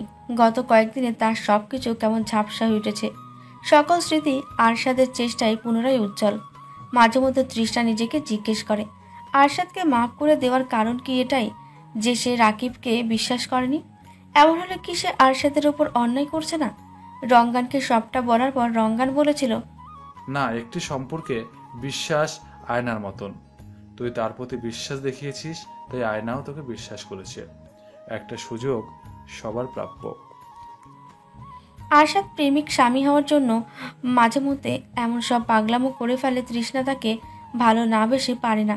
দুঃস্বপ্নের মতন ভুলে যেতে চাই সেই কয়েকটা দিন। প্রতিদিন সকালে আরশাদ ঘুম থেকে উঠে তৃষ্ণার কপালে ঠোঁট স্পর্শ করিয়ে যখন বলে, আমার ভালোবাসা এক ঝাঁক বলতার মতন, আমি চাই এই এক ঝাঁক বলতা তোমায় পুরো দিন আমার কথা ক্ষণে ক্ষণে মনে করিয়ে দিক। বলতা আর কিছু পেলে না? এখন বুঝি আমার হাত দিয়ে মাছের আষ্টে গন্ধ আসে না? কম দামি জিনিস পড়লে মানে লাগে না? না, কারণ ক্ষয়ে যাওয়া ভালোবাসায় প্রেমের প্রলেপ দিচ্ছি। ভালোবাসতে বাসতে প্রেমটা উবে গিয়েছিল, ভুলে গিয়েছিলাম প্রেমিকের অনুভূতি। অনেকদিন পর আজ তৃষ্ণা কলেজে এসেছে। পুরো ব্যস্ততম দিন পার করে ফিরছিল আরশাদের সাথে। বাইরে তখন ঝুম বৃষ্টি, তাই সিএনজি নিয়ে ফিরছিল তারা। তৃষ্ণা পাশে বসতেই আরশাদ সেই চিরচেনা গন্ধ পেল, যে গন্ধটা কেবল তৃষ্ণার থেকেই পাওয়া যায়। তৃষ্ণার হাত নিজ হাতে আবদ্ধ করে মনে মনে বলল, ভাগ্যিস সময় থাকতে ভুল বুঝতে পেরেছিস। নিয়তি তাকে আরেকবার সুযোগ দিয়েছে, না হলে কি হতো? আজকের এই মুহূর্ত কি কখনো স্মৃতিপথায় জমা হতো? তৃষ্ণা তার দিকে তাকিয়ে চোখ ইশারায় জিজ্ঞেস করে কি ভাবছে। আরশাদ তৃষ্ণার ডান হাতের উল্টো পাতায় আলতো চুমু দিয়ে বলল, now I fill in love with my better half. কথা, ডিভোর্স কোনো সমস্যার সমাধান নয়। একটি সম্পর্কে উভয়কেই কিছু না কিছু ত্যাগ করতে হয়। ডিভোর্সের পর যাকে বেছে নেবেন সে আপনাকে সুখী রাখবে এমন নাও হতে পারে। সম্পর্ককে একটা শেষ সুযোগ দিয়ে দেখুন। যদি সুযোগের পর মানুষটা না বদলায় তবে সিদ্ধান্ত নিন।